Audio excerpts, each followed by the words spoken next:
My bad. I've done that like 3 times in a row now. I've done that like 3 times in a row where I don't fucking put my mic in front of me and I have it muted, because most time I'll put it away. Anytime that I'm getting anything just so it doesn't pick up that much sound, I'll put it away. But now it should be back. We should be fixed. That's on me though. But anyway, I went through that whole fucking spiel for like no reason then. I was talking about how the Americans finally get to feel what it's like to have a UFC card on at a bad time. They finally get to, you know, understand what it's like having your sleep schedule absolutely ruined by the UFC. Which shit happens to me like every single week. Like legit every single week there will be a time where the UFC fucks up my sleep schedule. Is it skipping or is that just me? I think it's just me. I looked over for a second, my camera like skipped. I do also have the fights on the monitor up here. Starting off, we've got a banger to start. We've actually got a bit of a heater to start. We have Zang Mingyang, who's one of the guys at 205 that I kind of pick out. That's like one of my guys at 205. Guy I think is really, really good. So I'm excited to see, can he keep his streak of just round 1 KOs? Because legit every single fight, his last like 20 fights have all had a round 1 finish. Honestly, waking up at 5 a.m. and not 2, not bad. Shit, I suppose if you're waking up for the fights, it's actually not terrible. But a 5 a.m. wake up is kind of crazy. 5 a.m. wake up is kind of crazy. What I do for the fights, obviously, because like I have to do a watch party for it and everything. Well, then I have to do a watch party, but I want to do a watch party for them. Is that I'll like stay up from midnight till 6 a.m. and then we've just got to go through the whole day, which is, that can be tough, bro. That can be tough. A lot of potential bangers on this card, bro. There should be a lot of good fights. I was watching the prelims, and there's a few guys caught my eyes. Loner Kavanagh looked good. There was a few Asian guys that I just like, all the names combined into one. I'm not even going to try pronounce some of them, but there was some nice KOs. The only problem with this card is that you can actually, like, going back from UFC 309, I'm not sure if you guys can tell the difference as well, but going back from 309 to this card with the new gloves, you can actually feel the new gloves. Like, you can feel you have to hit somebody clean on the chin for them to go to sleep. You can feel you have to get like a perfect shot to actually send someone to sleep with those gloves. What are the chances that Jones actually fights Aspinall? I think it's very low, maybe 20%. I think it's low as well, because you like I was talking about this like last week, but realistically, it's just Dana White. If Dana White goes, fuck it, I think the fight's going to be big enough, I'm going to give Jon Jones the money. Yeah, fuck it, let's do it. Let's make it happen. Let's give Jon Jones the money. Then it will happen. But I just don't think Dana's going to like shell out that money, because it's going to need to be 40 million, 45, 50 mil. Kavanagh versus Ochoa was a good fight. Yeah, he kind of impressed me. But also, I haven't listened to UFC commentary in I don't know how many events, because most of the time I watch them on monitors and my monitors just don't have any sound. And then obviously the other times I'm doing a watch party for them. So I haven't listened to UFC commentary in ages. Bro, the UFC commentary is so fucking biased. It's just crazy biased to one fighter pretty much all the time. It's like I was watching the Loner Kavanagh fight. Is when you said that made me think of it, bro. That Loner Kavanagh fight, they were so unbelievably biased towards Loner Kavanagh. Anytime Loner Kavanagh hit somebody, they were like, oh my fucking God, this guy's striking is generational. And then anytime he got clipped, and bear in mind, he did win the fight and he did look good, but even when he got hit and he got hit clean, they just didn't say shit about it. They was just like, oh yeah, whatever, didn't happen. But yeah, no, this card should actually be good. They've been cooking with fight nights recently as well. Someone got stretchered on this card. I did see that. I can't even remember the last time we saw somebody get stretchered in the UFC. It's been fucking ages. Go over here. UFC Jan versus Figgy. Watch party. What are your early predictions for Jan versus Figgy? I think Jan's going to take it. I think Jan's just too good, honestly. Then again, I wouldn't say I'm a big Jan fan, but I'm a Jan believer. Like, I think that he's like a sleeper pick to become a champion in the next 2-3 years at 35. I think Jan is a sleeper pick. I only really enjoy the commentary when Cruz is on these days. His knowledge is next level. I'd like to see commentators do a little bit more of that, where they really just like go into their knowledge. I'm actually going to scoot back a little bit. This TV is fucking high as fuck ahead of me. Usually I have it on one of these monitors, but I'm trying it on the TV today. If it doesn't work, I'll go back to the monitors, but it should be pretty fine. It just means that I have all 3 freed up. So I can like scroll in between different things. I can have the chat up on one. I can have the Discord. I can have Twitter. I can have all this different shit going on. Starting off, I will get the timer ready. I'll move the timer a little bit. I need oh, that hurt the fuck out of my leg. Damn. I just like fucking kick the shit out of my mini fridge. I need to keep my eyes on that. I would have just turned around and not done that, but you need to keep your eyes on Zang Mingyang, especially round one. We need to make sure that our eyes are absolutely level on the fight, because if you're not like locked in on these fights early, somebody's going to sleep and you're going to fucking miss it. And if he loses at 205, if he loses today, bro, there's legit not much more at 205. Like, I feel bad for Dana because there's not much more that he can actually do. Timer is ready. Yan 50-45, so excited for Yan. Just think Yan's a better Figgy. Saying you only enjoy Dominic Cruz's absolute rage bait. I haven't even listened to Dominic Cruz's commentary. I know people say that they hate it though, right? Like, Dominic Cruz gets a lot of hate for his commentary. But yeah, no, I haven't listened to, like, the first time I listened to it was today. And I think it's Bisping, it's Laura Sanko, and it's someone else. I forget who else is on. Oh, John Anik. But I was like, bro, this commentary's fucking dog shit.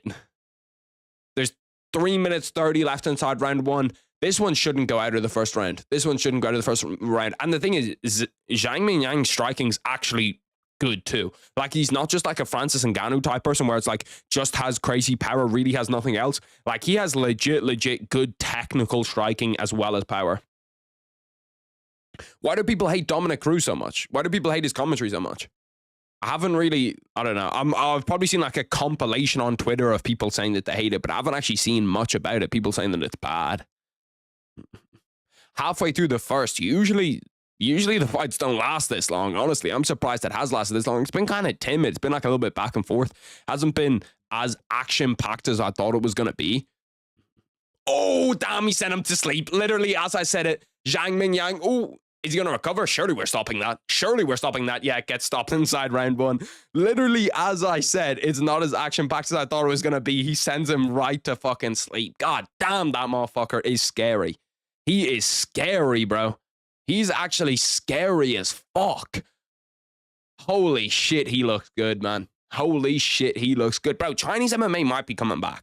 With some of the guys I've watched on this card, especially at those lower weight classes, 25, 35, there's a lot of guys from China, from Asia, at road to the UFC, bro. They've got some fucking dogs. They've got some legit dogs. Let me see this again. What was it, an elbow? I think it was an elbow that he caught him with. I think he like ducked into it. Yeah, oh, that was so nice. That's so nice. Bro, I'm telling you, his striking is legit as fuck. That was a Tom Aspinall KO. Bro, he gives me similar vibes. He low-key gives me similar vibes because he can wrestle too. He's got like multiple career submissions in MMA too.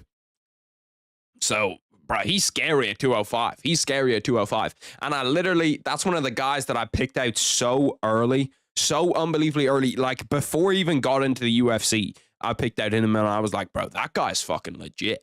We need to see his ass. He's legit. Where can I watch the fights? There's ESPN plus methods. In Ireland, it's TNT Sports. In the US, I think, I'm pretty sure all the fight nights are on ESPN in the US.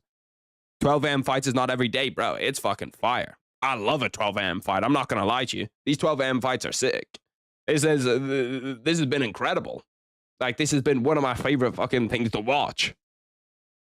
When people can get that kind of power on such a short strike, it's brutal.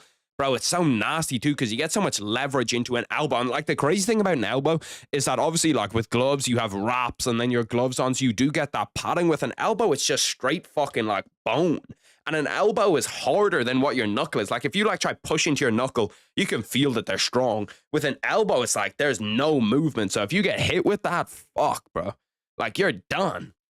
I never thought I would see the stretcher come out during a female fight. Bro, I legit didn't even think they use stretchers anymore in the UFC. Like, Bryce Mitchell was seizing up inside the cage after getting KO'd, and they didn't put him on a stretcher. So I had no idea stretchers even existed in the UFC anymore. We actually have Asian prospects, bro, which is crazy because usually one pretty much has like a monopoly on Asian prospects. But with the road to the UFC and the UFC actually trying to expand themselves in that market, we've actually got a good few Asian prospects. And the Asian prospects are good too. Some of them technical. And it's what you need. Timer just went off. I always forget to turn this shit off when somebody wins. That one went as expected. I fully predicted. I was so tempted to bet on him via round 1 KO, but I just thought the odds are going to be terrible. If women's MMA is going to get good again, it's going to be from Chinese and Southeast Asia. They have some insane women in MMA. They have the one today, Vera Vera. I forget what her name is. She's 1-0 outside the UFC. She beat Valentina Shevchenko in kickboxing. So, like, legit striking. Kong Wang, that's her name, Kong Wang. I was looking up, I was watching that fight earlier, that Kong Wang Valentina Shevchenko fight, because I was just looking her up. Because most of the time, there's someone on a card that, like, I haven't watched that many of their fights. I'll just go through and flick through, like, put their fights on, just kind of see what they're doing. And I saw that shit when I looked her up on YouTube, and I was like, we're going to insta have to tune into that. It was actually a scrap, too. It was actually a fucking scrap. But yeah, no, 125, 135 women's MMA, the way to get those divisions better, the way to have like more contenders in those divisions, well, 135 doesn't really need it, but 125 definitely does, is to go to Asia and try recruit people from Asia, because Asian people are just small anyway. Like the average height in Asia is like what, like 5'6" or 5'5" or something. That's the problem. Like in the US, in the UK, in Brazil, in South America, like there's really not that many people that are that small. Like how many people do you know right now that are fully grown that are 5'5", 5'4"? It's rare as fuck. So it's just hard to get that much actual talent inside the UFC that are that small. Do I think Alex's sister ever comes to the UFC? I think it could happen. Especially because of her name. Like maybe not that much based on skill, even though she does look good. But I think that just like for the name's sake, especially because women's divisions just need help with star power constantly, I could definitely see them doing it. What age is she? Is she younger than Alex Pereira? I presume she is. If she's older, there's no way. Let me look up. I forget her name.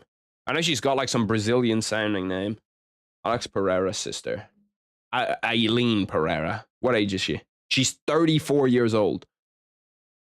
Bro, I didn't realize they both held Glory Kickboxing World Championships. That's such a fucking crazy little story. What weight does she fight at? 57 kg is what, like 115 or 105 or something? 130. Oh, so she'd probably be a 25er. Yeah, she's a 25er. I didn't know that. Pereira's younger sister, 34, which is still pretty old, especially getting into UFC, especially women's MMA as well. Early card W, bro. The early cards are so fire. I can't lie. The early cards are heat. I don't know. I don't know what we need to do to get more of them. This one's in a weird ass place too. I was looking up because I kept on seeing like UFC Macau, and I was like, where the fuck is this place? It's in China. I didn't realize it was in China. It's in like the Las Vegas of China, pretty much. Shavkat has a sister that was meant to be on Contenders at one point. Have we ever seen a brother and a sister inside the UFC? Does anybody know? Have we ever seen a brother and a sister inside the UFC? Shavkat sister. All of the first thing that pops up is Shavkat didn't go to his sister's wedding because he had a fight on. That's commitment to the grind. Yeah, no, she was set to compete on Dana White's Contender Series 2023. I wonder who she was going to fight. It doesn't even say. I literally don't know her name either. It's just, Sora Rakhmonova. That's crazy. They just gave her a different nickname. They just gave her a different name. They just whacked the A on the end of her name. Sora Rakhmonova. Do they do that? Is that like an actual thing in Kazakhstan? Where they'll just like, is that a thing? It's kind of crazy. Macau is one of those special administrated region cities. I don't even know what that means. That sounds like some fucking crazy shit there. Don't come for me, China. I'm not going to live in China ever, though. China have got some crazy shit going on, bro. China have got some crazy shit going on. Aussies get this every week. Yeah, actually, that's facts. The Aussie time zone's kind of fire for the UFC. Because it means, like, you watch the UFC, like, wake up kind of early for the UFC. I'm not sure when the main event and shit are on. But wake up kind of early for the UFC, watch the entire thing, and then go about the rest of your day. Like, that's sick. I wish my shit was like this. My sleep schedule wouldn't be so torched all the time. Sucks for us in the United States, yeah, but this is like once. This happens probably like twice a year where they even have a card on it this time. The US are so blessed with their time zone. I always say this every time it's in Abu Dhabi, UAE. It's so far to watch in the afternoon, bro. It's just so much better. Like it's so much, bro. It's literally bright outside. Like it's bright outside when I'm watching the UFC. Do you know how fucking rare that is? The only time that ever happens is when you're like deep in the summer and it's UFC cards that are ending at like 6 a.m. It'll be bright outside by the time I'm going to sleep. But for it to be 11 a.m. and we're sat here watching a UFC main card, like this is fucking lit, bro. This is actually lit. Mountain Tiger Mafia? That sounds hard as fuck. I can't lie. That's a hard as fuck name. Is that a gym? If that's not a gym, that needs to be a gym. It might be where Mingyang Zang trains. I'm terrible at knowing gyms unless there's like big ones or they become really prominent. Like obviously Fighting Nerds I know just because that's like the most prominent gym in MMA right now. But like Kill Cliff, I'm trying to think of the other ones. SBG is where Conor McGregor trains. Bro, I can't believe that Conor McGregor got found guilty for that shit yesterday. I haven't actually looked into that case. Have any of you guys actually like gone deep in that case and seen like what the evidence is like in it? Because I know that like every time I click on the shit on Twitter of people saying it, it's just like, no, he didn't do it. That's a terrible result. He didn't do it. And I did see one thing where I was like, what the fuck, bro? There's no way that shit's real. Where it's damn, he's got Mafia in his nickname. Oh no, you're saying that, yeah. Okay. I thought his nickname was Mountain Tiger Mafia, and I was like, that's cold as fuck. But with the Conor McGregor thing, I saw that she said, like, I saw that she said he said when they were in the bedroom that he was like, I'm gonna choke you out like I got, or I'm gonna tap you out like I got tapped out 3 times in the UFC or something. And I was like, what the fuck, bro? There's no way. That's like some fucking. That's like some. I'm trying to think of some shitty TV show. What's that one about karate? Where they're like all the students there and they all do karate. It's literally like some shit from a TV show. The Abu Dhabi cards are very good for the US. Yeah, bro, the Abu Dhabi time zone, okay? I'm not going to say it like this, okay? Because, well, fuck, I'm going to say it. The Abu Dhabi time zone, if the UFC goes over to Abu Dhabi and takes that Saudi money, Abu Dhabi events every time I'd be fine with. The crowds kind of stink at it. Yeah, the crowds also stink in China just because people like there's no atmosphere to them. But, bro, those cards are on at a god tier time where they're not on too late for me. Even if you want to bump that by 2 hours, they're not on too late for me. They're not on too late in Abu Dhabi. They're on pretty early in the US. They work for Australia. Like, it's literally everyone's time zone is perfect for those. I wonder why UFC doesn't just go to mid-afternoon cards. Saturday afternoon is a huge sports time frame in the US. I think it's that they don't want to compete with like college football, but that's really the only thing you're competing with at that time. Like, I know it is big, and the audience probably does cross over a little bit, but like there is weak times in that shit, you know what I mean? Well, wasn't McGregor on drugs? I'm pretty sure they were all on drugs. I'm pretty sure it came out that they were all on coke, which does not surprise me at all. I follow the case. She lied in all of her defenses. Even her friend defended Conor. Irish juries are pretty soft, and they know Conor losing a civil case for 200K isn't that bad for him. I thought that I'm actually kind of interested to see what happens with the UFC. I don't think anything's going to actually like, I don't think that there's going to be any repercussions. Like, he's not going to be able to fight in the UFC or anything, but it's kind of interesting to have him in the UFC. I suppose he makes so much money. It makes sense. But how come Abu Dhabi gets their own time zone, but the UK doesn't? I don't even. I'm the wrong person to ask that question, bro. I was fuming, bro. When the UFC said that the UFC card was going to be on at 6 a.m., I was like, what are we doing? Like, it literally makes zero sense to have a UFC card in London or in Manchester, wherever it was. And they were like, yeah, no, we're just going to have it on at 6 a.m. though. We're just going to have it on at prime time for the US. It's so fucking dumb.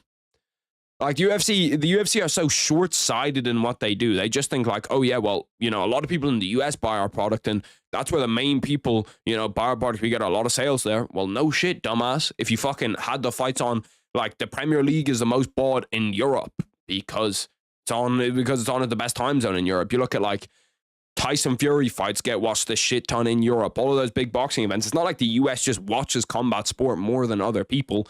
It's simply just that you have it on at a good time for them. Abu Dhabi has that oil money, yeah. But like, I think Abu Dhabi cards could be a little bit earlier too, honestly, or later, either one. My tickets for 304 cost 700 each, and I was barely a wagering main event decision. Yeah, like, bro, if you're not like me where you fully reset your sleep schedule, like, bro, I can't even tell you. My sleep schedule fully goes around the clock based on when the UFC is. Like, I'll have to be up to like 8 or 9 a.m. for those, like UFC 310, UFC 311 or whatever it is. For those cards that end at 6 a.m., I will the day before go to bed at like 1 p.m., 2 p.m. and wake up for that shit. Because if you don't do that, like, you're just going to be too tired for it. Aspinall's walkout was hype as fuck, bro. I'd love to see Aspinall against Jon Jones. See, this is what I don't understand, okay? Because I think all the time I'm like, yeah, Dana White's probably not going to pay the money. But if Dana White ever wants to see Jon Jones fight again, yeah, surely him giving Jon Jones 20 million or whatever extra, he's going to earn that 20 million back. In pay-per-views, in how hyped the fight is, in how much, you know, like gate and all of that different type of shit. There's no way Dana White doesn't get 20 million extra for Aspinall against Jon Jones. Abu Dhabi got the best cards. Their cards are always good. Yeah, the cards are good as fuck. Because they actually have some like leverage on Dana White. You know what I mean? Most other cities are like, please, Dana, come and, give us one of your UFC fights, please. And then Abu Dhabi pretty much just handled it like, listen, Dana, the card better be good or we're backing the fuck out. You know what I mean? Remember they had that fight night in March and Abu Dhabi were like, yeah, we're not doing this card anymore because you fucking put dog shit fighters on. The card's not stacked enough. We're not doing it.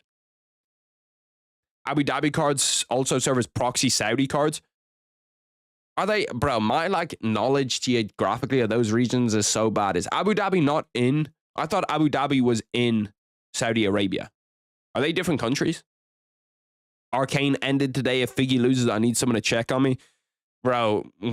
Not to get into NFL talk right away, but bro, when I got the notification, woke up today, got the notification that Brock Purdy and Nick Bosa were out, I nearly cried real tears.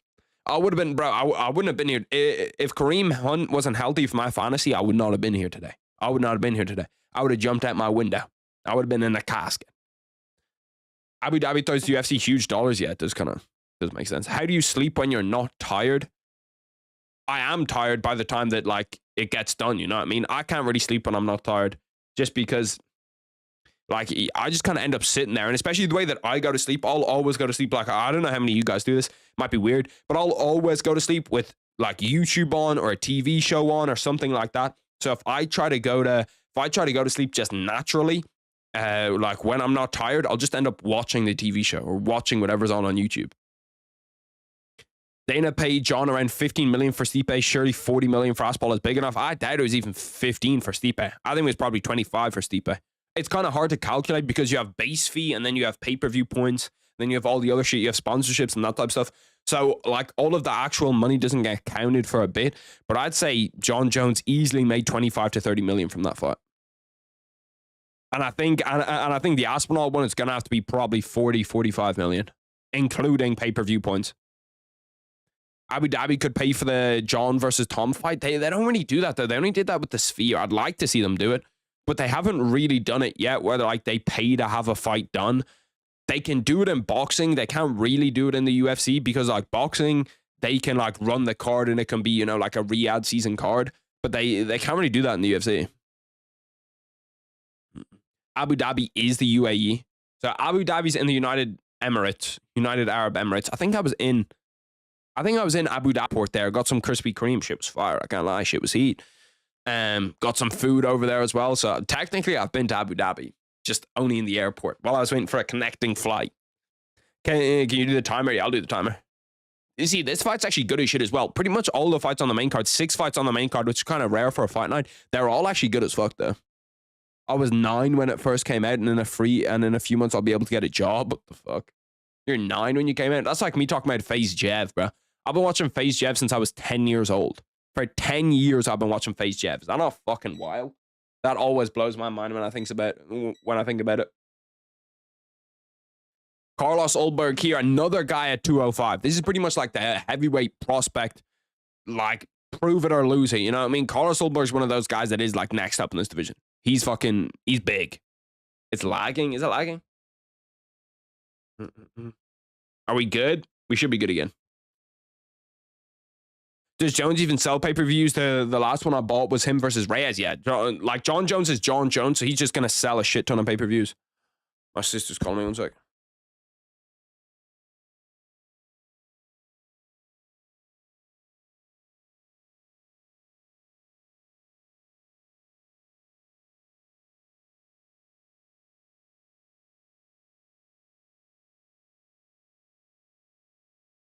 You're going to have to give me 2 seconds, boys. 2 seconds. I need to run downstairs and grab a package for my sister. 2 minutes.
Damn, bro, I'm back. Gotta step in the fucking...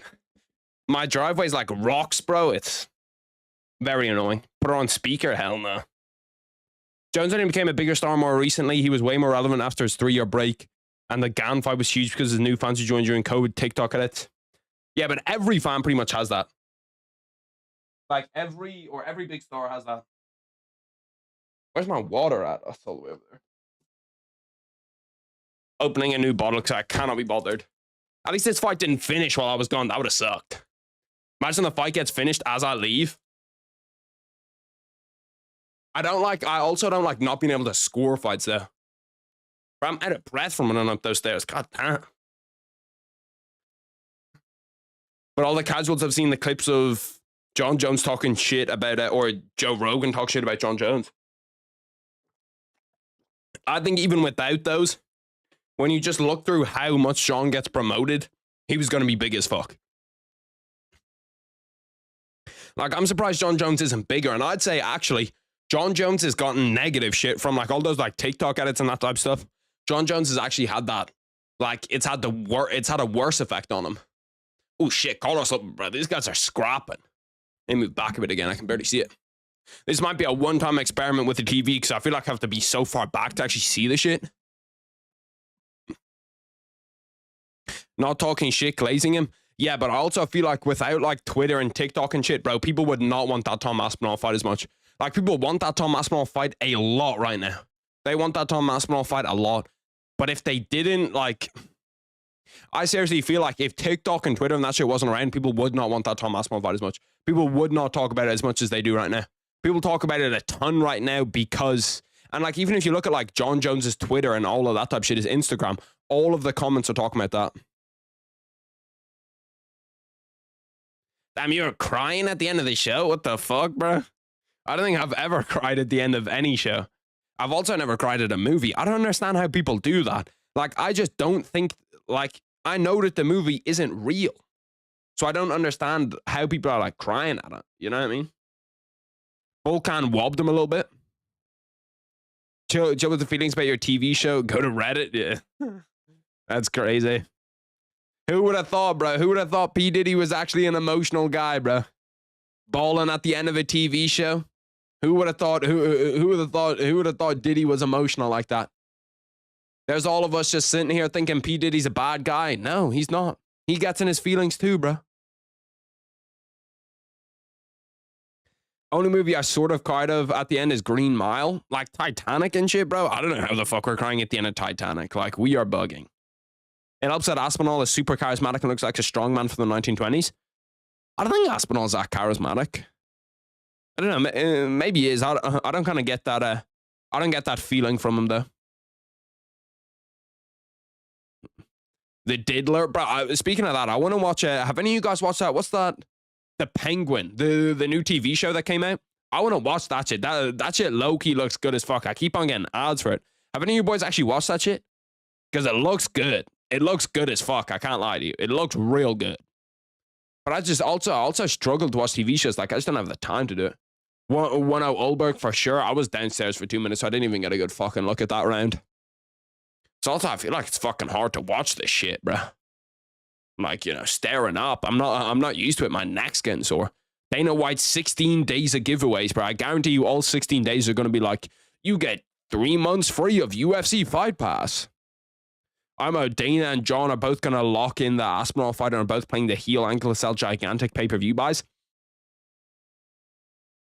I don't know. I think Dana White has seen that it is a big enough fight. I think that's a big thing for this Jon Jones Stipe Miocic fight. I seriously don't think without this Jon Jones Stipe fight that fight gets done, because Dana doesn't think it's big enough. Dana only will see shit that like shit that he sees on the algorithm. But having people at the press conference, have people inside the cage, having people cheer for Tom Aspinall that much in the US makes me think that Dana's definitely thinking about it. And Tom Aspinall did say that they're in contract dispute.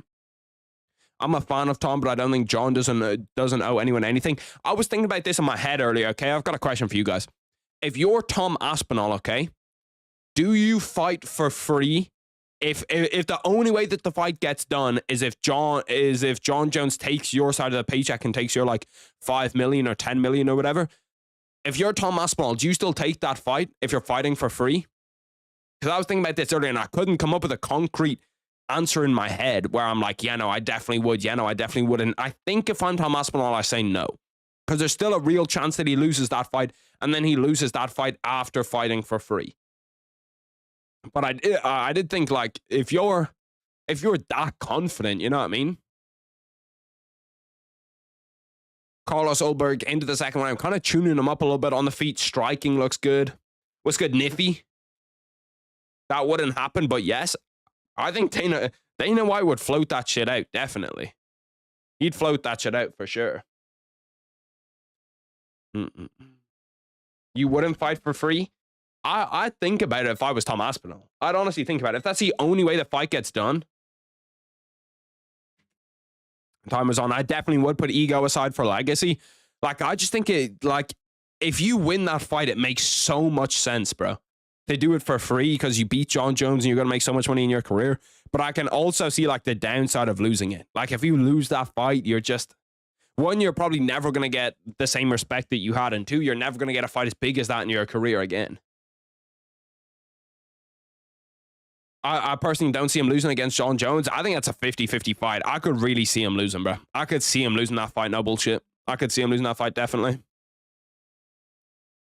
No, because once you've done it, you devalue yourself as a star. You got to back yourself. I suppose that does kind of, fuck you up for future negotiations. Say, like, for that Alex Pereira fight, they come back and say the same shit. Like, oh, if you fight for free, we'll make you that Alex Pereira fighting.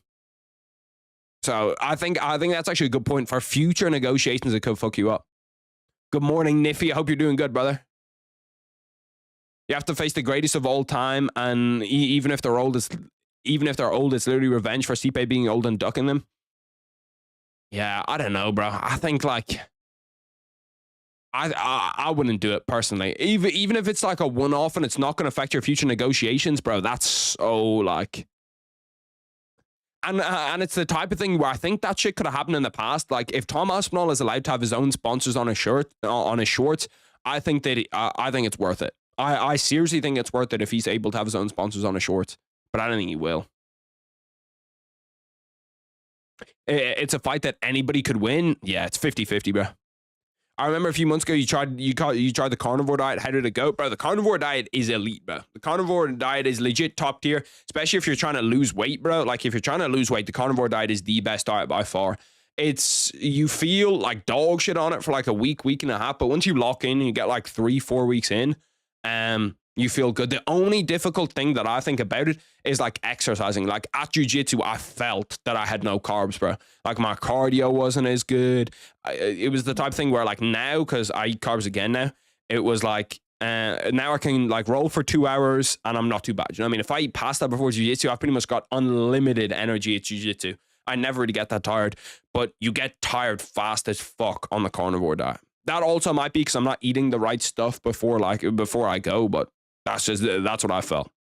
Jon Jones should make up his mind before the end of the year, and if he doesn't want to fight Aspinall, he should be forced to vacate the belt. I honestly think if I'm Jon Jones, if you seriously want that Alex Pereira fight, vacate the heavyweight belt and go down to 205. If he goes down to 205, Dana White will make the fight. Guaranteed, Dana White will make the fight if he goes down to 205. The negotiation part is real, but I think Tom will get sponsors anyway. Yeah, for sure he'll get. I think he's already got sponsors that he'd have going into that fight, like Gymshark and that type of stuff. How many 10-7 rounds do you think Jon Jones has against his wife? I don't know. I think that Jon Jones' wife is probably decent now. She's probably got a chin on her now. You know what I mean? She's probably, probably got some jiu-jitsu, probably got some wrestling, probably got good striking defense. And, she probably learns from the best. She's probably got a good eye poke in her too. Probably got a good eye poke. That round for me is going to Carlos Ulberg. I think it's probably 2-0 Carlos Ulberg. Just looks better on the striking, looks better on the feet, looks a little bit quicker, looks a little bit cleaner. GSP was a master businessman. GSP is one of the only guys that, like, has held his leverage over Jon Jones. Like, I think if you're Dana White, if you're like, the way that Dana White talks about Conor, the way that Dana White talks about some of these other guys, if Dana White has like a shit ton of praise for you and you taking whatever fight whenever and you not arguing too much about contracts and all that different type of stuff, if you're actually like that and Dana White thinks that about you, you haven't got enough money from him.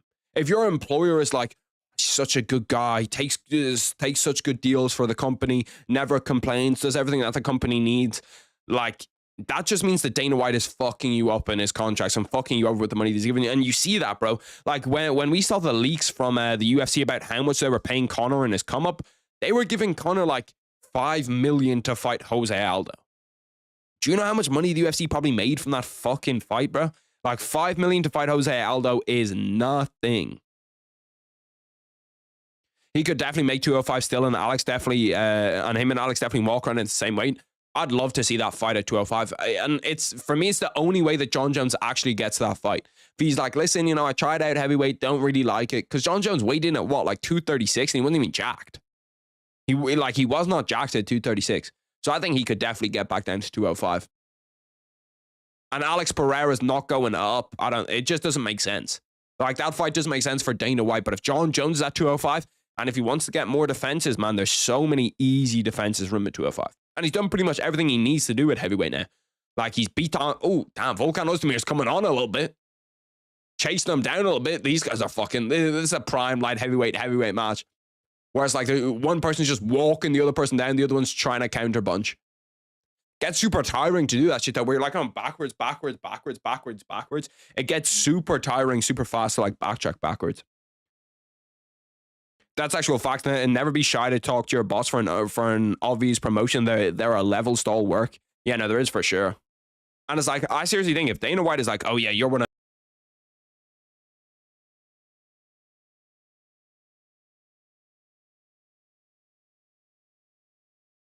One is on me. That one's on me, boys. Accidentally plugged out the mic. Did you see that Shi Ming KO earlier? Yeah, that was nasty. Nasty head kick. When Jones was at light heavyweight, he walked around at 230, yeah, which, like, it makes perfect sense. And he weighed in, what, 238 this time? Something like that. Like, if Jon Jones got back to being jacked, weight cut a little bit, he'd only have to cut, like, 10, 15 pounds. He'd be not only in phenomenal shape, but he also has such an easy fight against Alex Pereira. Hot take, but the way Tom exits, I think Alex could clip him. I've actually said that for a long time. I've said that for a long time, that I think that Tom Aspinall against Alex Pereira is a tougher fight than people actually think. I'm going to swap it from the TV down to the monitor after this because it's just too fucking high up. I feel like I'm like staring up the entire time, staring up at this shit. But yeah, no, the way that Tom Aspinall like swings his head around as he backs up and exits away, like that's literally screaming for an Alex Pereira high kick or an Alex Pereira left hook to just clip him on the chin. It was very bad, yeah. No, the stretcher blew me away. Like, we haven't actually seen a stretcher in the UFC in actual years. I cannot remember the last time that we saw a stretcher in the UFC. 2 minutes 30 left in this round 3. Oh, Carlos Ulberg comes in there, clips him. He clipped him. It's been a good little fight, too. A good little strike in battle. But, bro, you can actually, I was saying this earlier, you can feel the difference with the gloves, bro. You can actually feel the difference that, like, someone needs to get hit solid 100% clean as fuck on the chin to go to sleep, bro. And that there is absolutely no way you're sending anybody to sleep in this shit with just like a normal punch with those gloves. The difference between this and 309 is crazy with like how you can hit people and like the padding and all that different type of shit. Jones versus Pereira would be the most skewed limbs to body ratio in an MMA fight ever. Yeah, it would be crazy. Because Jon Jones legit has like the smallest calves ever, bro. Like, I've never seen someone with calves as small as Jon Jones has. He literally has these fucking little mini calves. Chris Curtis left on a stretcher for the Brendan Allen rematch, I believe. Did he? I actually can't remember that fight. I can't remember that fight at all. Oh, shit. The timer's off by like 1 second, but it's okay. Bro, those Asian, bro, when someone can do like an actual good Asian accent, it is so funny, bro. It's so funny. Nice little, bro, Carlos Ulberg's got a decent little jab on him too. He's got a decent little jab on him. Which I like see, ooh, nice little takedown attempt. Nice shot from Volkan Ozdemir's. Good takedown defense. Carlos Ulberg might be legit. He might be someone at 205 to look out for. He might be someone at 205 to actually look out for. Because he's looked good in this fight, man. He was something that I was predicting him to come in and win this fight. Nice high kick by Carlos Ulberg. I know it's a bit of a meme, but Pride solved MMA gloves 20 years ago, and we've just been reinventing the wheel and failing ever since. I like those Pride gloves. I think that like with the new technology, the UFC just doesn't want to use the newest and the best technology. Like I don't understand why. Like that thing where like you should have your hands curving down, that should be like an automatic guarantee. And like there is better gloves out there. The UFC just don't want to use them. Also saw the shit on Twitter about guys saying that like Trevor Whitman stole their design and that it was originally their shit, and then Trevor Whitman just took it. Like Carlos Ulberg, who is Carlos Ulberg's loss inside the UFC? Yeah, it's the Kennedy Nzechukwu. But since then, he's on what now? He's on a 1, 2, 3, 4, 5. With this, it should be a 6-fight win streak. 6-fight win streak for Carlos Ulberg is serious, man. A 6-fight win streak for Carlos Ulberg is serious. And 205, Lord knows it needs help. It doesn't really need another striker. It's got enough of those. But it needs just new, fresh contenders that are pretty fun. See, the problem is, bro, I just can't see. Like, I don't see how Carlos Ulberg goes out there and beats Alex Pereira. He's from that, like, kickboxing, boxing scene, too. But I just can't see how he does it, bro. Like, I just cannot see how he does it. The first match ever with the gold gloves and they were falling apart. Yeah, the UFC logo was peeling off them. That was fucking crazy. Kennedy's the guy who just beat up Chris Barnett, right? I can't remember, bro. I'm so bad at remembering like people's last fights. Let me check really quick. Yeah, he literally just beat Chris Barnett. UFC 308. Let me go over here, bro. I also found this sick ass website where they because I was looking earlier and I was just like, fuck it, let me look at this shit. I was looking at like UFC memorabilia and boxing memorabilia. Bro, this page has some fire shit that's not even that expensive. It's all on bid, so it might be more expensive when it gets done. But like, bro, they have this is most of the shit is boxing shit. But bro, there's UFC stuff here and it's heat. I'm not even joking. It's like it's unbelievably cool. They have Charles Oliveira shit. They have Sean O'Malley shit like these. Look, Charles Oliveira signed Du Bronx custom fight shorts. A motherfucker might have to put a bid in for those. We might have to actually put a bid in for those. And then there's loads of shit down here. They've got loads of Mike Tyson shit. Mike Tyson signed gloves. Floyd Mayweather signed gloves.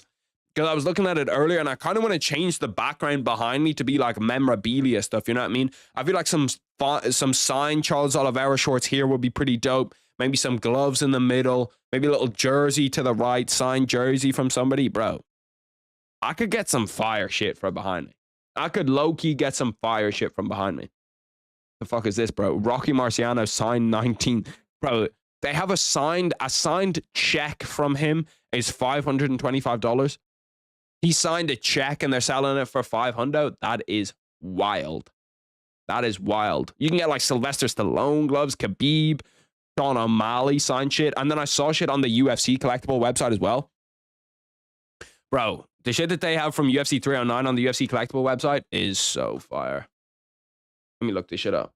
Bang. Bro, look at this shit that they're selling. They have obviously like Michael Chandler shorts, Michael Chandler jersey. This is the premier piece though. This is the premier piece right here. They have obviously, well, the Jon Jones is cool, but they have the fight-worn Charles Oliveira gloves. They have Charles Oliveira's gloves that he used in the fight and they're selling them. I think that, bro, if I had like unlimited money, bro, I would buy those so fucking fast. I would buy those gloves so unbelievably quickly if I had pretty much unlimited money. And then they have Charles Oliveira's fight shorts too. 1.7K for those. Hot take, Izzy beats Imamov and wins the belt back.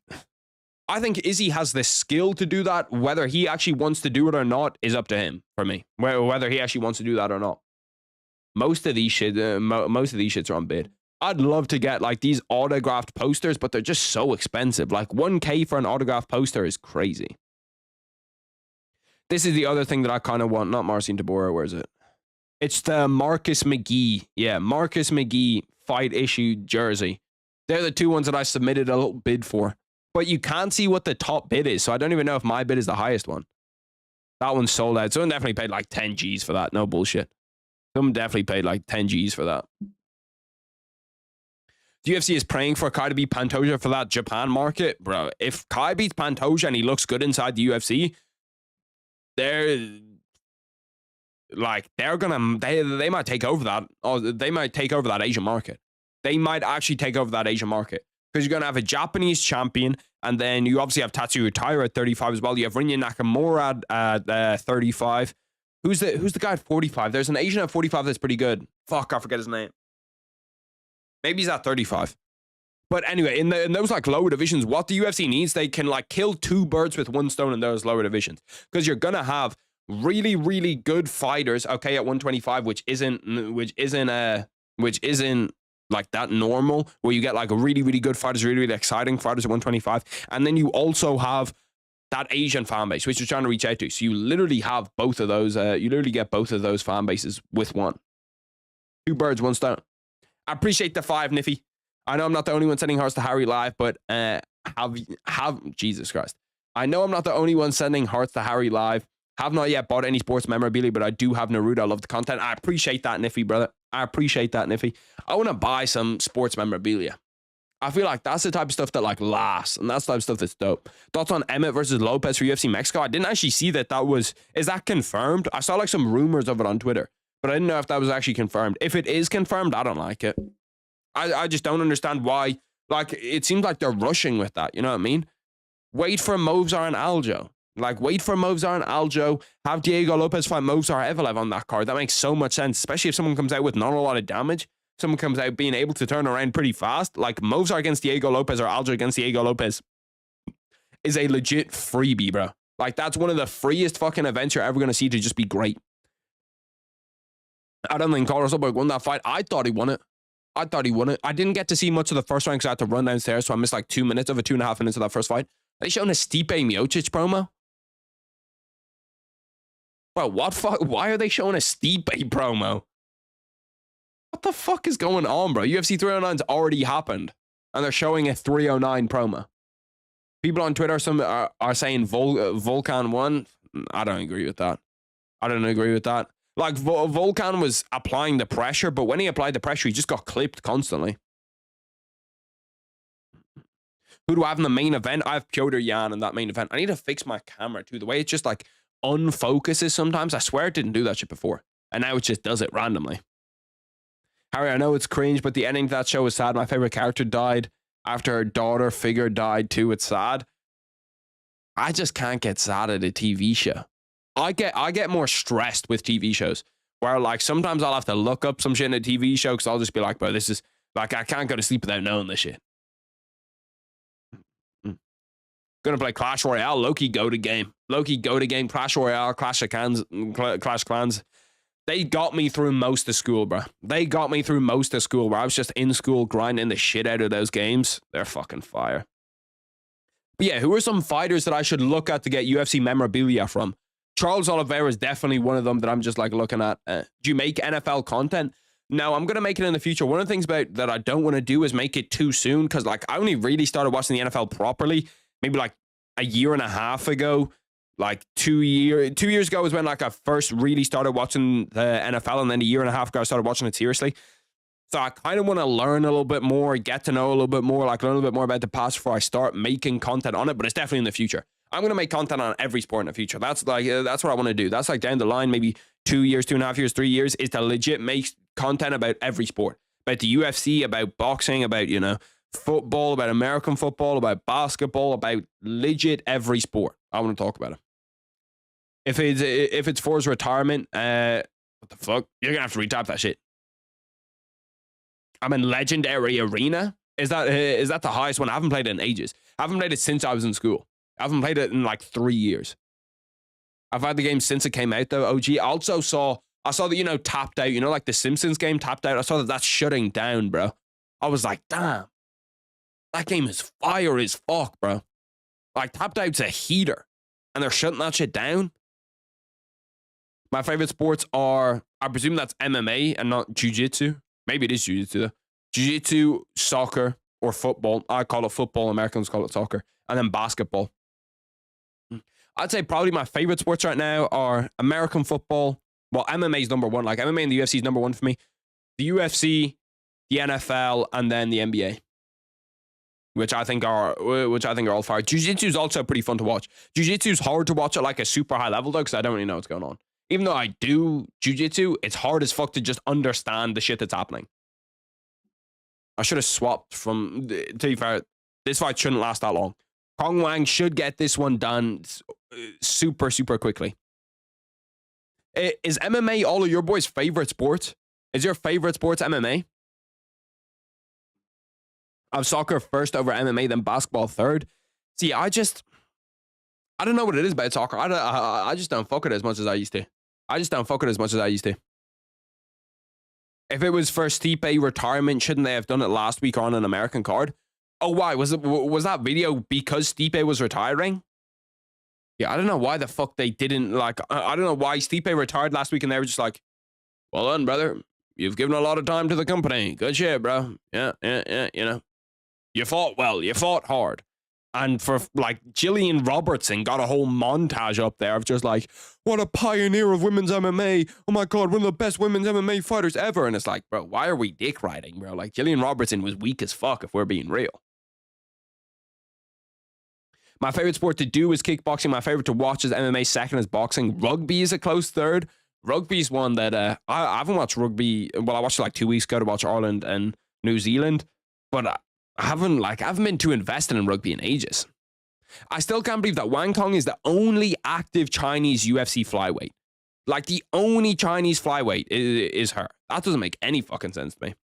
NFL and then the UFC for me, bro. The NFL's been cooking recently. Like, the NFL's actually been on such a fucking heater. It's unbelievable, bro. Like, every time, like, even like Thursday night football 2 days ago was a great game. Like, the storylines in the NFL are sick recently. That sport's on a come up, bro. That sport is on a come up.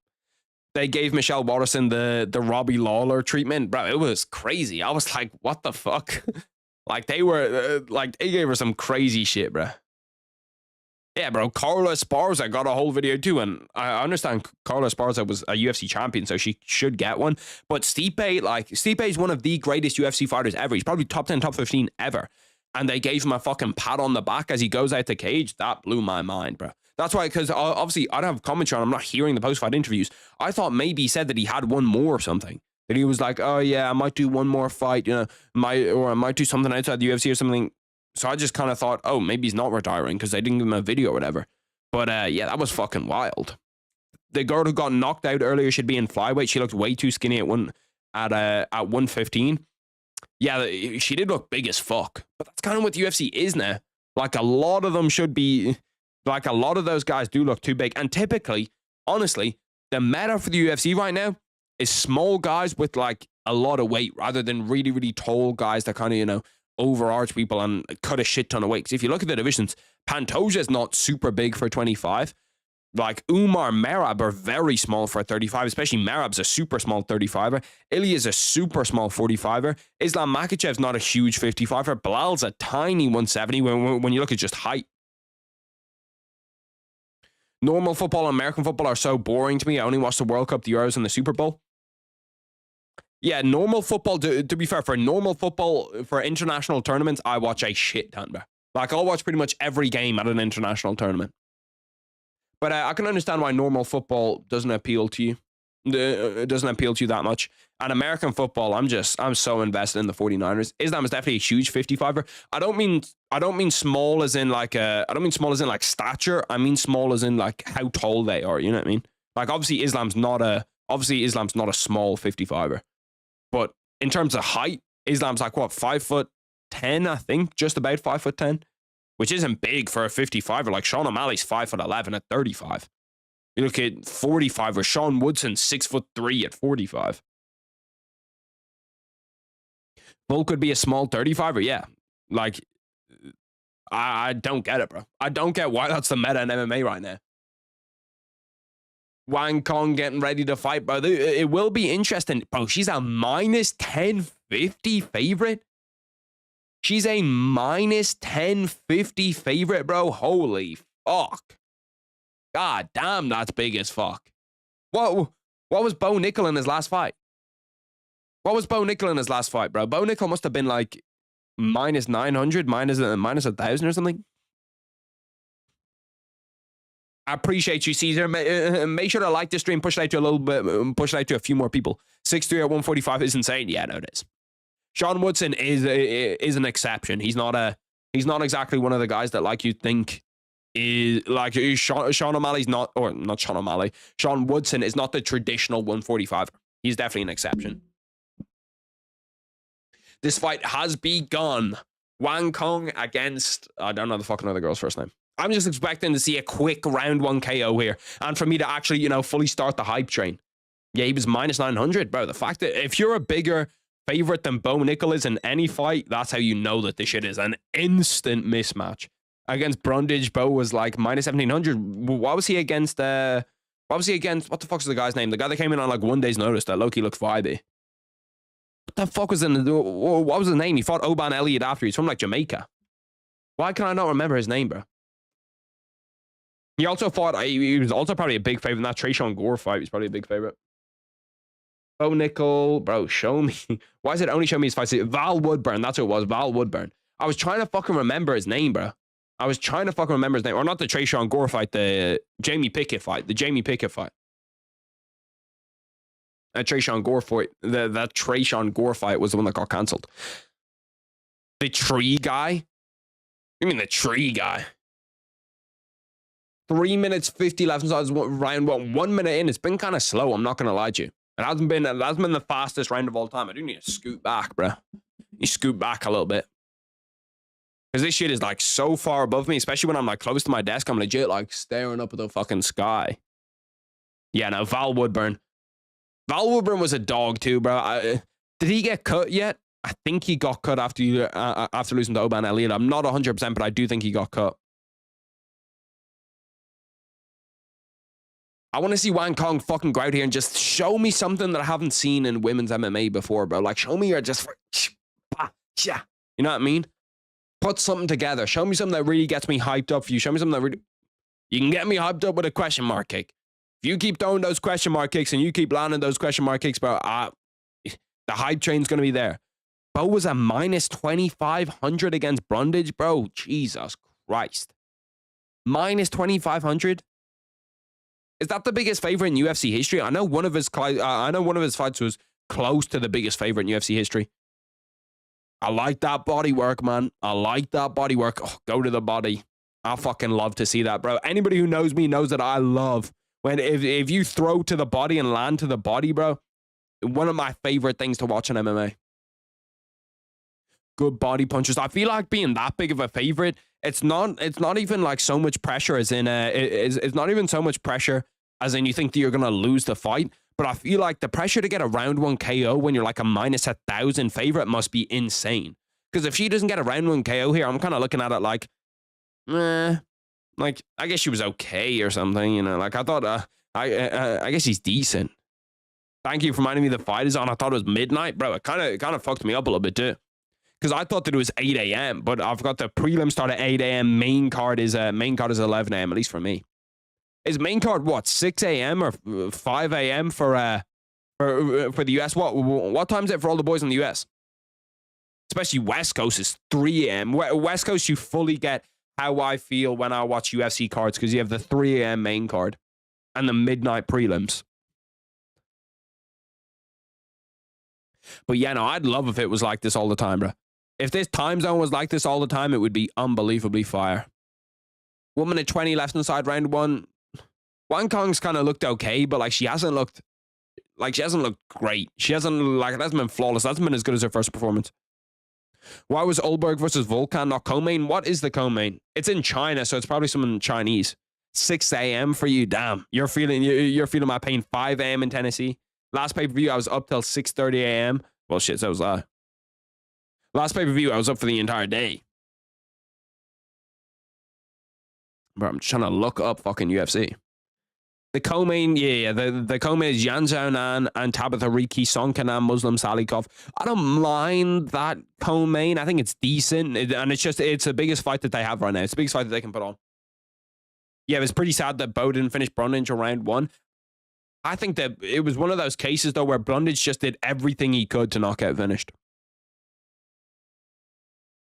7 a.m. for you right now. 7 a.m. is not too bad. I feel like 7 a.m. is a pretty nice time to be watching a UFC card. Just wake up, flick on the UFC. I don't know how Michael Bisping and those guys don't get their sleep schedule absolutely torched. Especially when they go China have to commentate in China, and then they're going to come back and they're going to, you know, like go back to the US, and then they might be going to Europe, and then they might be going to all these different places. Like their sleep schedule must get fucked up too. Oh, damn. That was a nice little front kick by fucking Wang Kong. That was nasty. Especially just ate that shit. No problem. But most pay-per-views, like any pay-per-view that's on in the US, I'm up till 6:30 at least.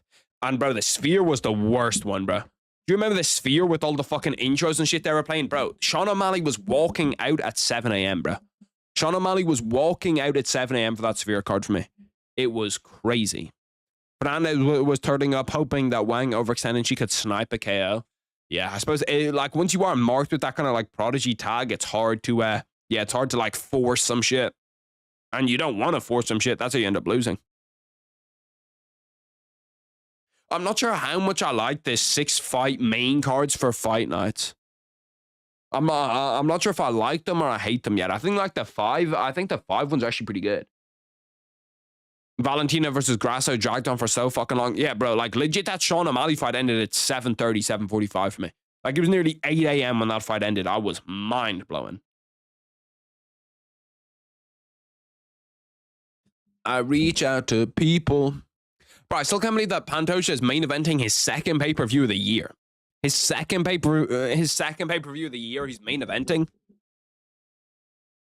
Bro, I don't know how people in the US afford pay-per-views. Like, I seriously don't know how pay-per-views are an actual business model. The fact that you have to pay $79.99 for one UFC card is mind-blowing to me. Like, you would never, ever, ever do that in the UK. I suppose that's why they put it on a good time for the US. Because I feel like even like boxing pay-per-views in Ireland would never be $79.99. People just wouldn't pay the shit. People just genuinely would not pay that shit. What are your thoughts on the new Kanye album? I didn't listen to it. I saw that Kendrick dropped an album too, though. I didn't listen to either one, to be honest with you. I didn't listen to either one. I probably will. I'll probably listen to the Kendrick one. The album that I've listened to recently was that mixtape that J. Cole put on Spotify from like the old J. Cole days, bro. I've been listening to so much J. Cole recently. Kong Wang's striking does look decent, though. You can see when she gets to the inside, she's dangerous. Those left hooks, those right hands, kind of stuff that like splits the guard. Duke and Ireland are so lucky we get it free with BT Sports or TNT, yeah. And I kind of hope, I want one of two things to happen when the UFC puts up their rights for fucking whatever company wants to buy them. I hope either Netflix gets it, but Netflix has to fix their servers before they get it, because that Jake Paul fight was a mess, bro. Like, trying to watch that Jake Paul fight was actually hell. Or if they don't get it, or if Netflix don't get it, I would like probably TNT to just keep it, honestly. TNT or Sky Sports, anybody that's not gonna put it on pay-per-view.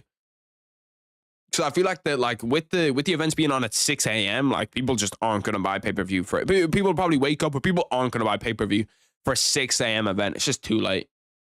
3 minutes 12 left inside this round 2.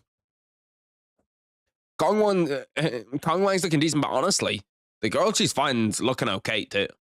Where like she's just kind of on the defensive side, just kind of trying to counterpunch, which works.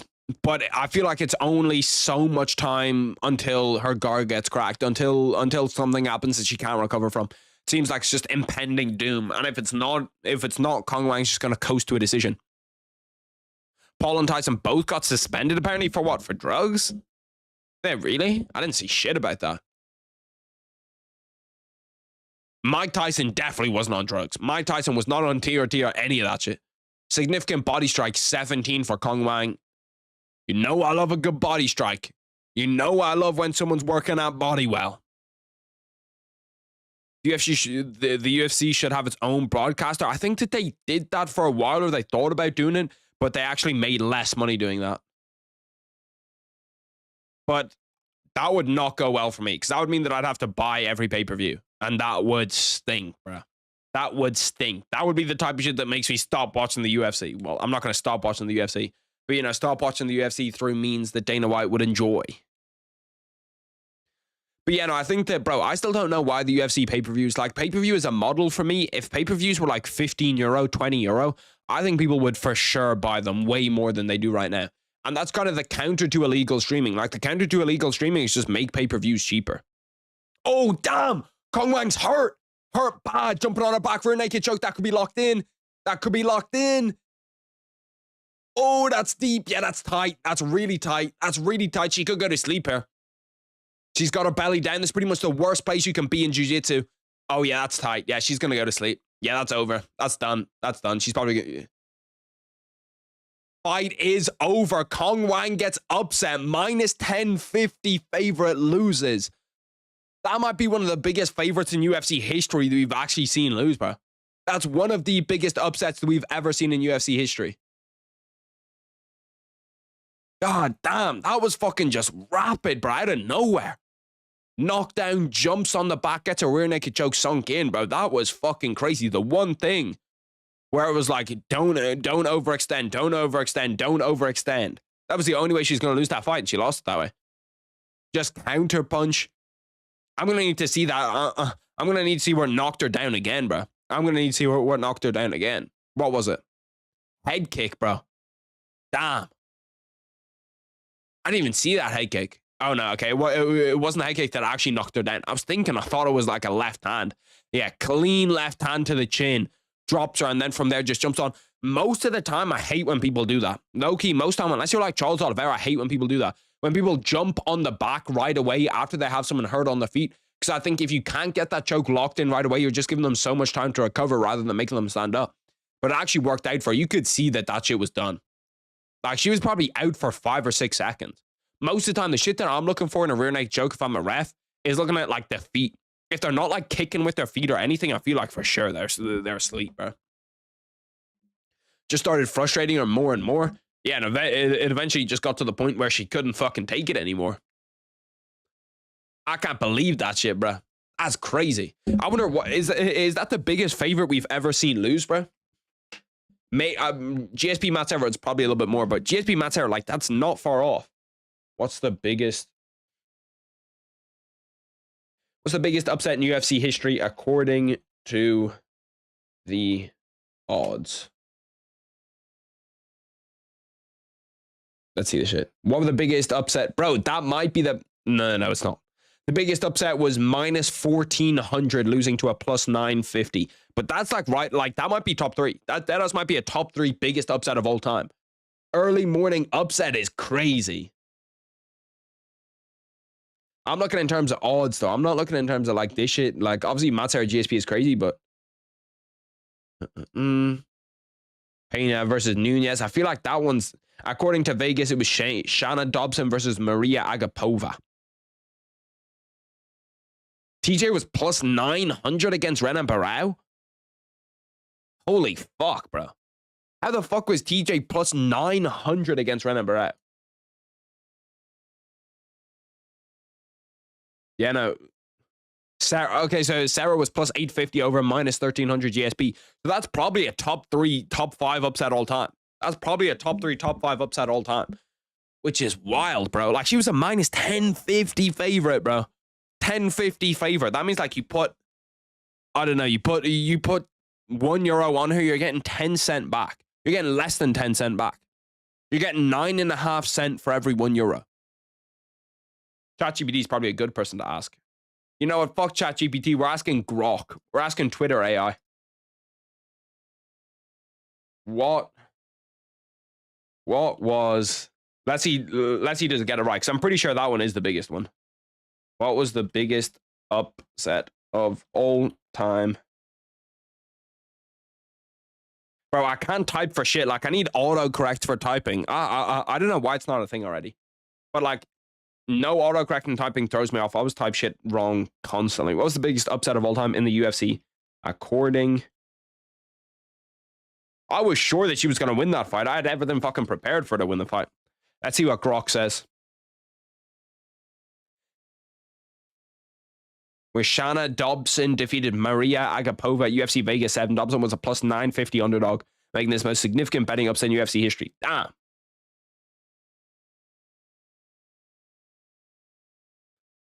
That shit was a fluke. I don't know if that was a fluke, bro. I don't know if that was a fluke. I think, like, that's one, it's a good game plan. Going in, the game plan was just correct. What she did was just, you know, like, correct. When you think about it, try draw her in, try get a counter punch, try just wait for her to make a mistake and land off that. And then jumping onto the back fast once you're there and finishing that rear naked choke. Like, that's not the easiest thing on the planet to do, bro. Is Leon versus Usman live odds on round 5? Usman was a minus 6,000 favorite. Fucking hell, bro. Minus 6,000 favorite. That means what? I suppose Leon probably wasn't a plus 6,000, but imagine putting €1 on Leon in the last round, you get 60 back. You put €5 on him, you get 300 back. When I think women's MMA will have one interesting fighter, she just gets fluked, bro. Yeah, it happens all the time. It does kind of suck for women's MMA where you're like, oh my God, wait, this new women's mixed martial artist that beat Valentina Shevchenko already. Wait, hold on a minute. Who is this? She looks fucking good. Then all of a sudden just gets upset. Read my last message. I got you. Now, having things expensive makes most money. UFC Sphere is the biggest gate ever because of the ticket prices, even though there was nowhere as many seats, even though there was nowhere near as many seats and seats available as somewhere like MSG. Yeah, but that's the opposite with pay-per-views. Because there's like a limited amount of seats in the Sphere, and the Sphere was like a one-time thing. Pay-per-views, there's no limited amount. Like if the UFC was in a 15 million seater stadium, yeah, the tickets would not cost that much. Especially like the 15 millionth ticket would not cost that much. That's what pay-per-views are like. Whereas like if you make like a pay-per-view being $20 is going to sell 4 times as much for the UFC. I guarantee it. Did you see the McGregor story? I did see it. I haven't really looked in that deep into it, so I can't give like an actual fucking opinion on it. But from the stuff that I saw, I thought McGregor was going to get found not guilty from the stuff that I saw. And the only thing that I really saw was that thing of her being like, I'm going to make you, of her saying that Conor McGregor said to her, I'm going to make you tap out like I tapped out 3 times inside the octagon or inside the ring or whatever she said. I was like, what the fuck, bro? There's no way that Conor McGregor said that. You think Conor McGregor's just about to hit and he's like, yeah, I tapped out 3 times inside the octagon, by the way. Like the most embarrassing, the most embarrassing moment of my life. That shit happened, by the way, right before you hit. Unless there is an unlikely circumstance where Conor McGregor has an unlikely circumstance where Conor McGregor has a humiliation fetish where he just wants to be humiliated, and right before he hits, he's just like, yeah, I want you to choke me out like Khabib did. Throw that right hand that Dustin Poirier did to break my leg. Imagine. Shit, there's weirder shit going on, bro. There's weirder shit going on. I'm going to need to see. I saw someone tweet out that quote, but I can't remember who it was. I'm going to get on your TV, mama. I'm a, Hey. Zang is now going to need to carry the Asian prospects. Yeah, he probably will. And that's it, bro. That's the guy that I picked out. That's the guy that I picked out is my guy. You know what I mean? Everybody else I was kind of cool on. I was like 50-50 on a lot of those guys. But Zang Mingyang, I picked him out and I said, bro, that's one of my guys. I'm pretty sure he's on my prospects list at the start of this year. If he wasn't, it's a major oversight on my part. But I'm 90% sure that he is down there. Imagine being a Chinese fan and your star gets punked like that when the last time the UFC was in China was 10 years. Bro, the last time the UFC was in China was 10 years ago. I was also super surprised to not see Song Yadong on this card. Why is Song Yadong not on this card? It seems like a slam dunk to put like the biggest Chinese fighter on a Chinese card. Or at least put a lot of Asian fighters like Rinya Nakamura is not on this shit. There's a ton of them that aren't. I'm good. Him and Umar Sy are the future of 205. Yeah, that's what I said in my video.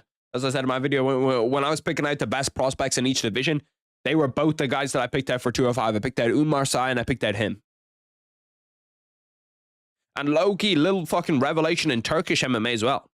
Little fucking Turkish MMA revelation too. Is a Korean zombie Chinese? No, he's South Korean, I think. Korean, I'm 99% sure he's Korean. South Korean, I also presume, because if there's a North Korean fighter, that would be kind of crazy.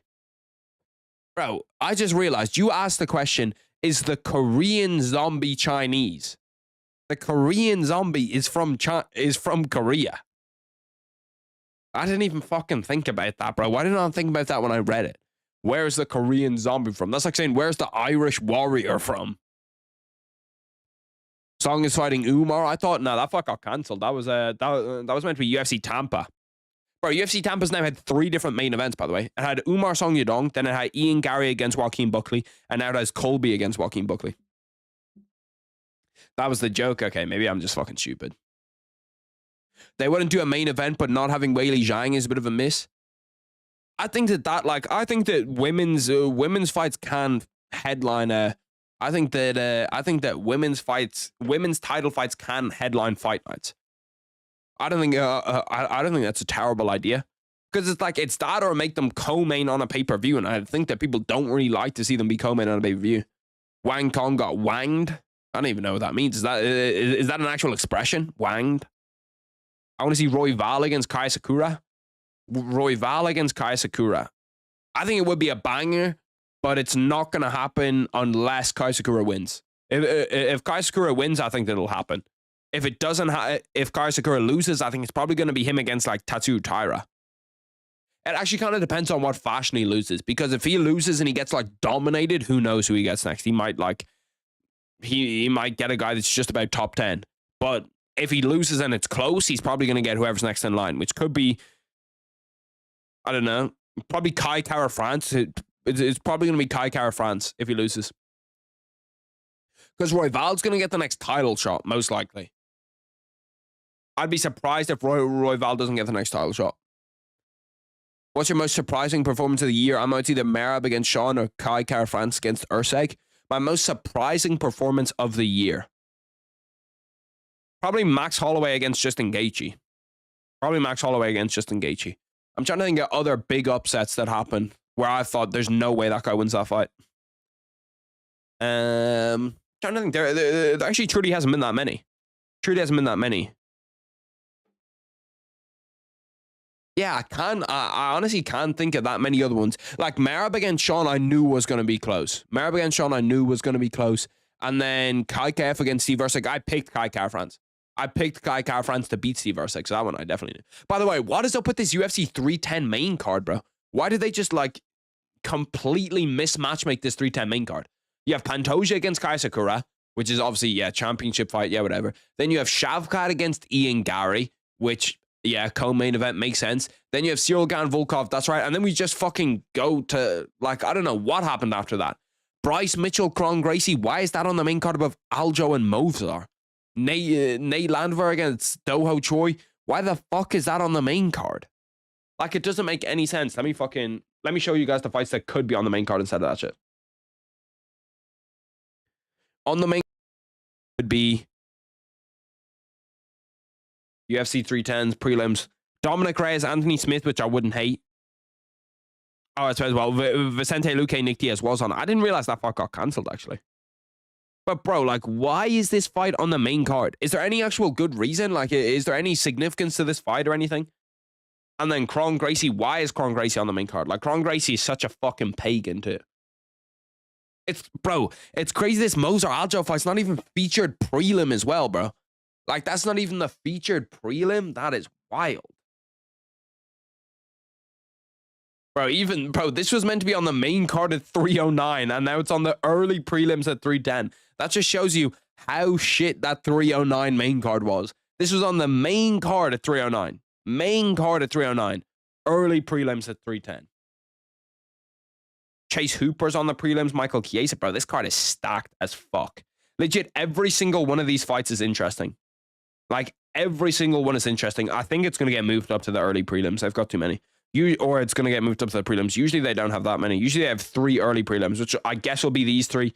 Joshua Van and Chris Weidman both get moved up to prelims, and then main card will stay the main card. They don't like Aljo. Like, I get you don't like him, but bro, he's a big, like, that's a #1 contender fight pretty much. It's not a title eliminator, but whoever wins that's probably going to go up against Diego Lopez for a title eliminator. Kron Gracie's a disgrace guard pulling in 2024. I haven't watched him since I started doing jiu-jitsu, so I'm going to be interested to see if I like appreciate him more now that I start doing jiu-jitsu. They always make the last 2 prelims better than the first few main card fights. They didn't do that at like 308 or any of this shit though. Let me go through all the cards. Maybe that is true. This one had Shara Bullet and Lerone Murphy, which are pretty good fights. And then it had Ibo Aslan and Jeff Neal.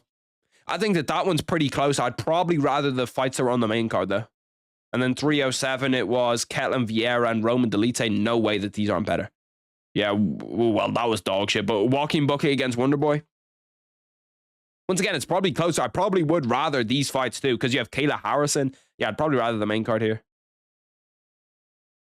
And then this shit had a dog shit main card. Daniel Zalaber, Esteban Ribovic, Ronaldo Rodriguez.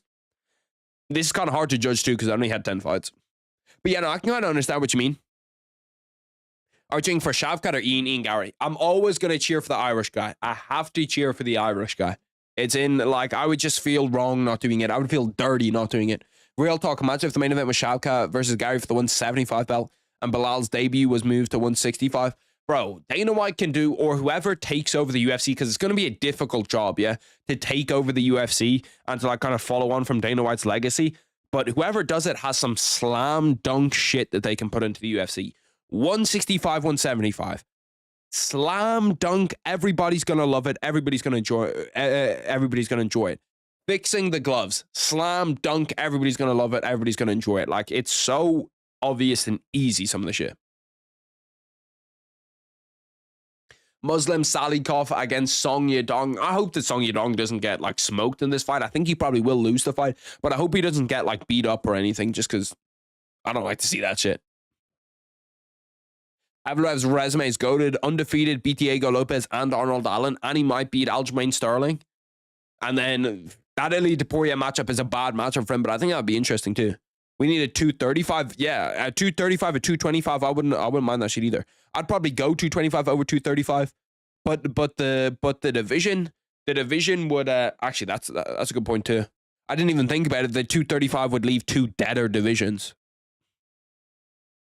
But maybe then they'd recruit more talent. I don't even think it's a talent problem. I think if you're that big and you're that athletic, you're in the NFL or the NBA. Like, it's very rare to get someone that's 6'5" or 6'4", 6'5", walks around at around 265 and is that strong, that athletic, and isn't in the NBA or the NFL. Like, all of those NFL offensive linemen and like DK Metcalf and those type of guys, they could probably be in the UFC. Yeah, the 300-pound blob weights would be cool too. Like, heavyweight needs to be a less serious division. Heavyweight is not a serious division inside the UFC. Let the guys juice. Let us have some, like, just fun fights where it's like a 300-pound blob against, like, a 155 or something. We need a 95 division for Hasbullah. Fun fact, in these collectible things that I was showing earlier, bro, you can buy Hasbullah signed. You can buy, like, a Hasbullah signed glove and a Hasbullah signed t-shirt. Like, look at this shit. It's literally right under the Sean O'Malley stuff. You have Sean O'Malley signed 30th anniversary official UFC glove, and you have the Hasbullah signed Fight Night custom jersey. Like, that's crazy that the Hasbullah shit is going for as much as the Sean O'Malley shit is too. It's a UFC collectible. Sourced and supplied by UFC Collectibles. Shit is hard though. This shit is low-key hard as fuck. Women's super heavyweight. That shit would be kind of fire too. That shit would be kind of fire.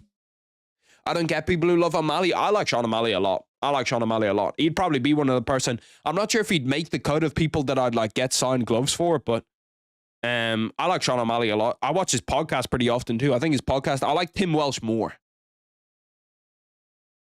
Out of context, but bro, you are handsome as fuck, dude. No Jones. Shit, I appreciate that, brother. Little confidence boost. I'm gonna remember that for a while. So I appreciate that.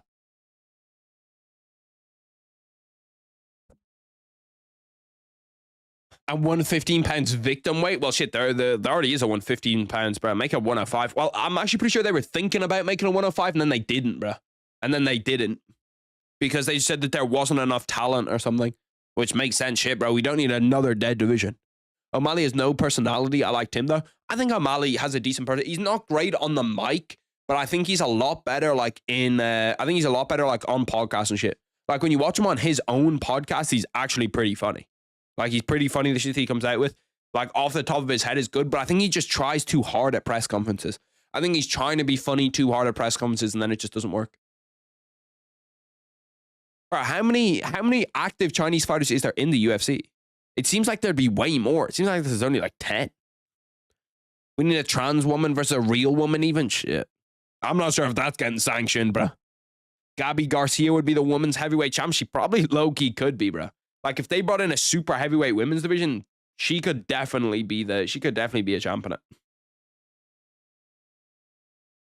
All of those auctions end in 4 days, 14 hours, and 17 minutes too. I'm going to need to be locked in on those, bro. To be fair, that means it ends at like 2 a.m. Why does it end at such a weird fucking time? It ends at 3 a.m. actually, yeah. All of those auctions end at 3 a.m. What a weird time for them to end at. I have a feeling Merab's going to be stripped. Nah, I don't think so. I don't think so. Like, I think that the UFC would force him to fight faster than they strip him. Stripping him just makes it kind of, weird, because then it's like, oh, well, you didn't actually win the belt. You never got the belt off him. Women's 105 is going to happen for sure. There's enough good undersized fighters at 115, and anything over 135 is too shallow. Yeah, bro. That 145-pound division for women's is, oh my God, awful. Even 135 now. Disband it, bro. Literally disband it. Just go 105, 115, 130, 105, 115, 125. Because 35 is a disgusting division. Like Juliana Pena, Raquel Pennington. I suppose Kayla Harrison's literally the only one that's worth watching there. And maybe that's why they're going to keep it, but who knows? Is Kayla Harrison confirmed to get a title shot next, by the way? Is that actually like fully locked in that Kayla Harrison has the next title shot? I hope it is. I really, really do hope that shit is, because if not, it's going to be a problem. Salikov is 40 years old, bro. I did not realize he was that old. Salikov is the oldest fighter on this card, 40 years old.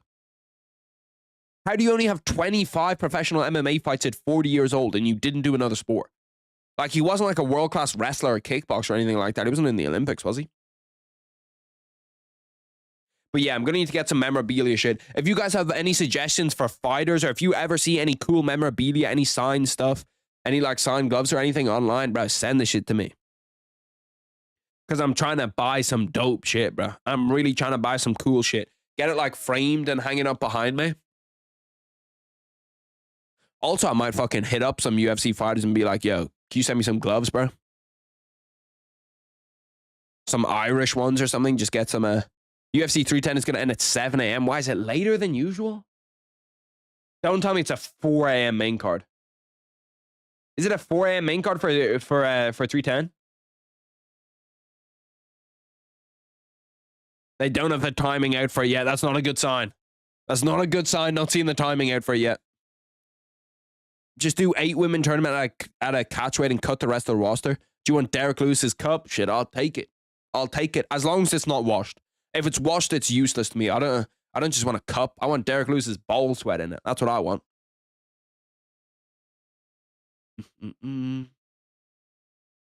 Harrison will win the belt, drop it to Nunes, and leave for PFL again. I don't think so, bro. I don't think so. I don't think she's ever going back to PFL. Like, the paycheck she's going to get in the UFC is fat, bro. Especially if she's a champ, she starts to get pay-per-view points. She's going to get a lot of money. This fight has begun, by the way. I'll get timer on. Where the fuck's my remote? Here it is. Main card starts at 3:30, apparently, and it's a longer card. Fuck. Why would you start at 3:30? Like, why would you start it later? I'm trying to think, is there something on? Maybe college football playoffs are on or something? But even then, Dana White, take your dick out of your hands, bro. Just start at a normal time. Stop being a bitch.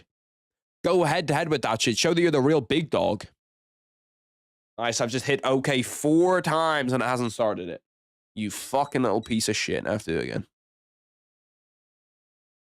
4:05. Where did you see that the main card apparently starts at 3:30? Because that seems late as fuck for a main card. Like, that seems super late for a main card.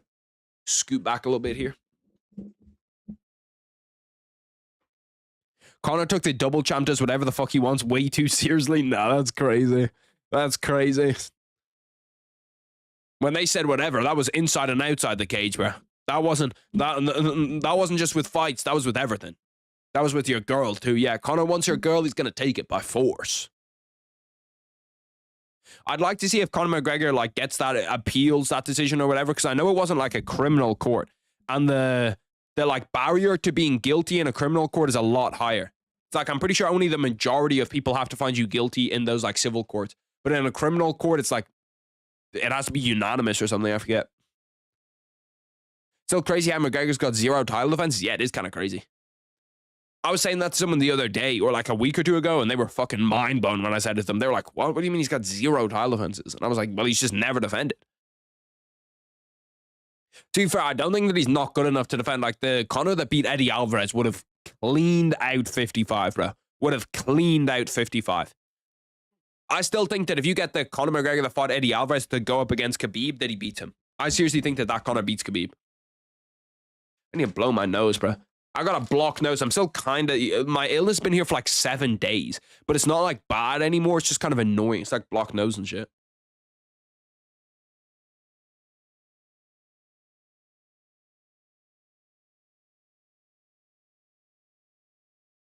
I just blew out like my entire fucking system, bro. Yeah, the jury found Conor guilty. Because he's not going to prison or anything. Official timeout. No fucking kick to the groin to get us started. Why not? Also, I do need to change it from my monitor. Or I do need to change it from my TV. It's just too high up.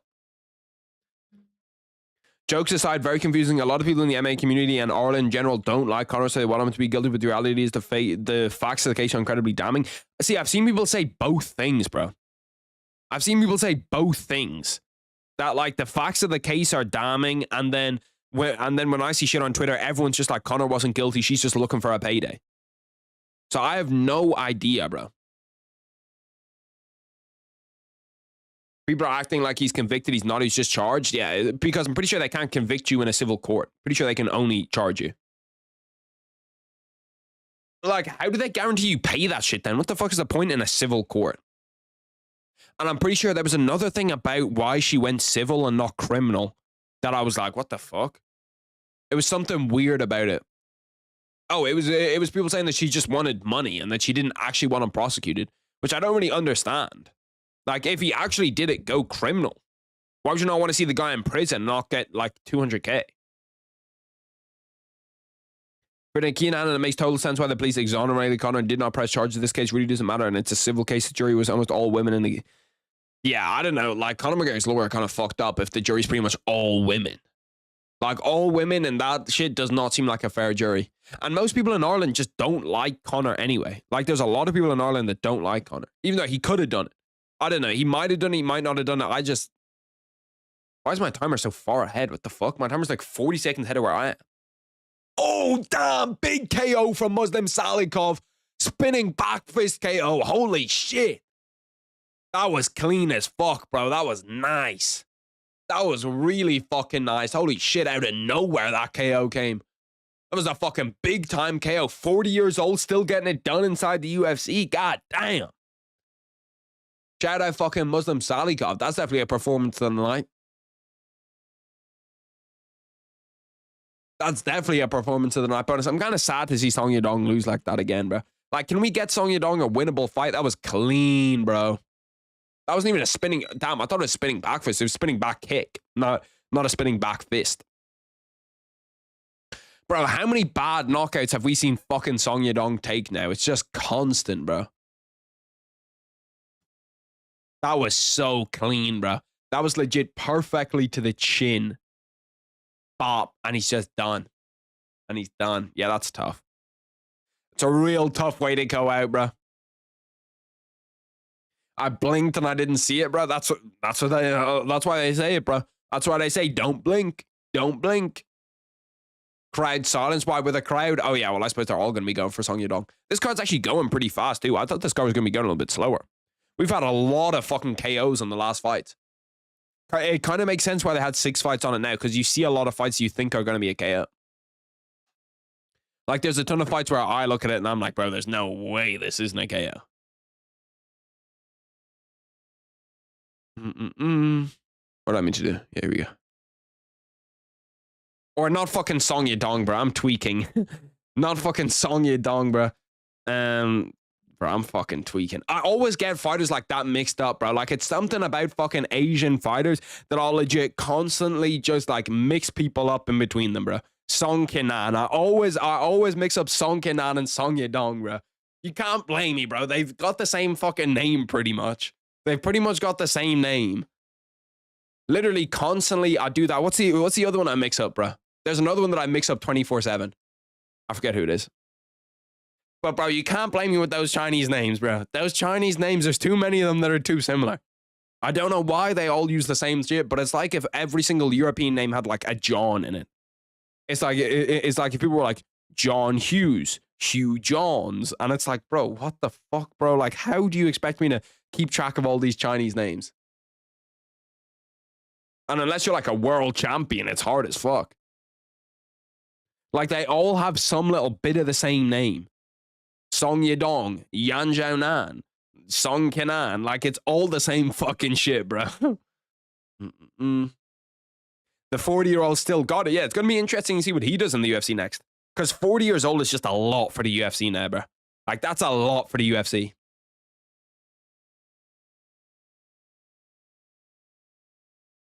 Li Jing Liang, too. Bro, that's what I mean, bro. Like, there's so many of them that are just so fucking similar.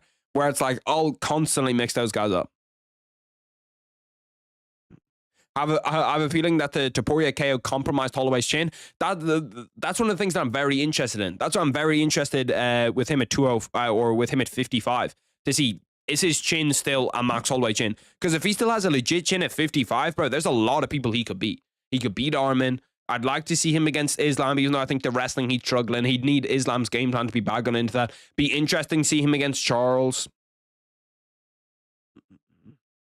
Bro, there's so many, like, those Asian names I can't deal with. Bro, we're at co-main and main event now, too. We're at co-main and main event, bro. This card's fucking flying along. This card's moving. Is the co-main a 5-rounder? Nigerian Nightmares from Scotland? Yeah. You know him. Everybody knows the Nigerian Nightmare, Paul Craig. Let me go. Let's go see if this is a 5-rounder or not. I don't really like co-mains on fight nights being 5-rounders, but I love co-mains on pay-per-views being 5-rounders. Like, I presume, yeah, Ian Gary Shavkat's a 5-rounder, right? I think Ian Gary Shavkat's 5-rounder. I'll be very surprised if that goes the distance. If that goes the entire distance, I'm going to be fucking shocked. Let's check and see, is this a 5-rounder? Where are we at? We're at Yan Zhaonan against Tabitha Riki. No, 3-rounder. Okay, 3-rounder. Which is what I like. This fight's pretty much guaranteed to go the distance, too. Like, everybody thinks this fight's not going to have a finish. King of the Hill, Holloway still got it. Ilia's punch was a very well-timed hook that everyone goes out. And the thing is, bro, you even saw that Ilia Topuria hit him clean like 3 or 4 times. When, like, everybody would have gone out with the first one, he hit him like 4 times to get him to actually just go to sleep. Ilia can surely make 135? Nah, I don't think so. I think he's too big. Bro, he walks around at like 150. He walks around at like 185, 190. I saw someone comment on my video yesterday being like, that's cap. Ilia Topuria walks around at 165, 170. And I was like, bro, you can, like, people just say shit, bro. Like, you can legit look up when he was, I'm pretty sure he fought in Los Angeles. And when he got into the cage, bro, he was he was 175. He was 175 walking into the cage. So you're telling me you think in his normal walk around weight that he's not 15 pounds heavier, that he's not 10 pounds heavier? We're bugging. It's unforgivable that Charles vs. Armin was only 3 rounds, bro. It fucking pisses me off so bad, man. It pisses me off so bad that Charles vs. Armin was only 3 rounds. Like, that's just, that fight has 5 rounds written all over it, man. It just has 5-round banger, fight of the year type of fight written legit all over it.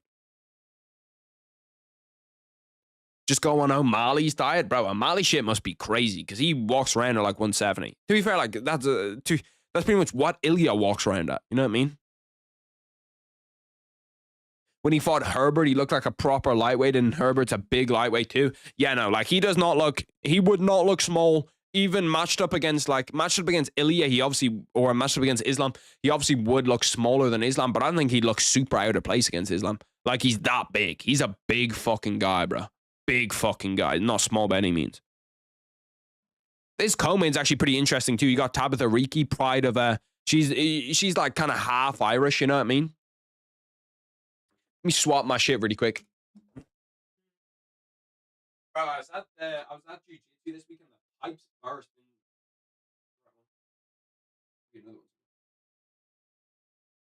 But the pipes burst at jiu-jitsu this week, bro. It was a fucking mess. It was a mess. No shower at jiu-jitsu. Like, not showering after jiu-jitsu makes you feel so dirty, bro. I never felt so dusty in my entire life. Plug in, please. Oh, okay, we're good. Plugged it in. I need to get it on a monitor, bro. It just feels weird, like sitting here staring up at the fucking sky. You know what I mean? Like a moron. Need to actually figure out how to swap the. Bang. Down. To be fair, it's pretty easy. They've got this monitor well labeled. Oh shit.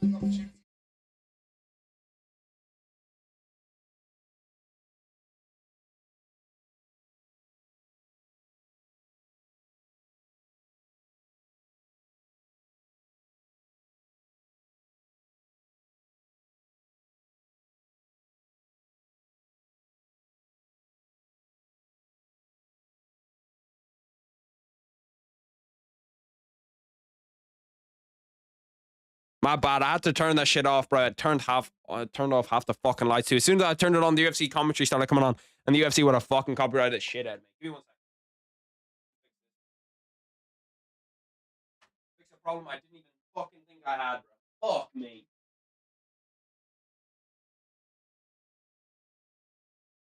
I'll be able to turn them back on. Give me a sec. Where's the last one? Where the fuck is the last one? Okay, let me. Oh, this is gonna make my life more difficult, man. Oh, it's making my life more difficult for no fucking reason. Please stretch all the way over. Stretch all the way over. You know you want to. What a goat. The light's fallen, but what a goat. When you have a cable that shouldn't be able to stretch all the way over and it just does for the love of the game.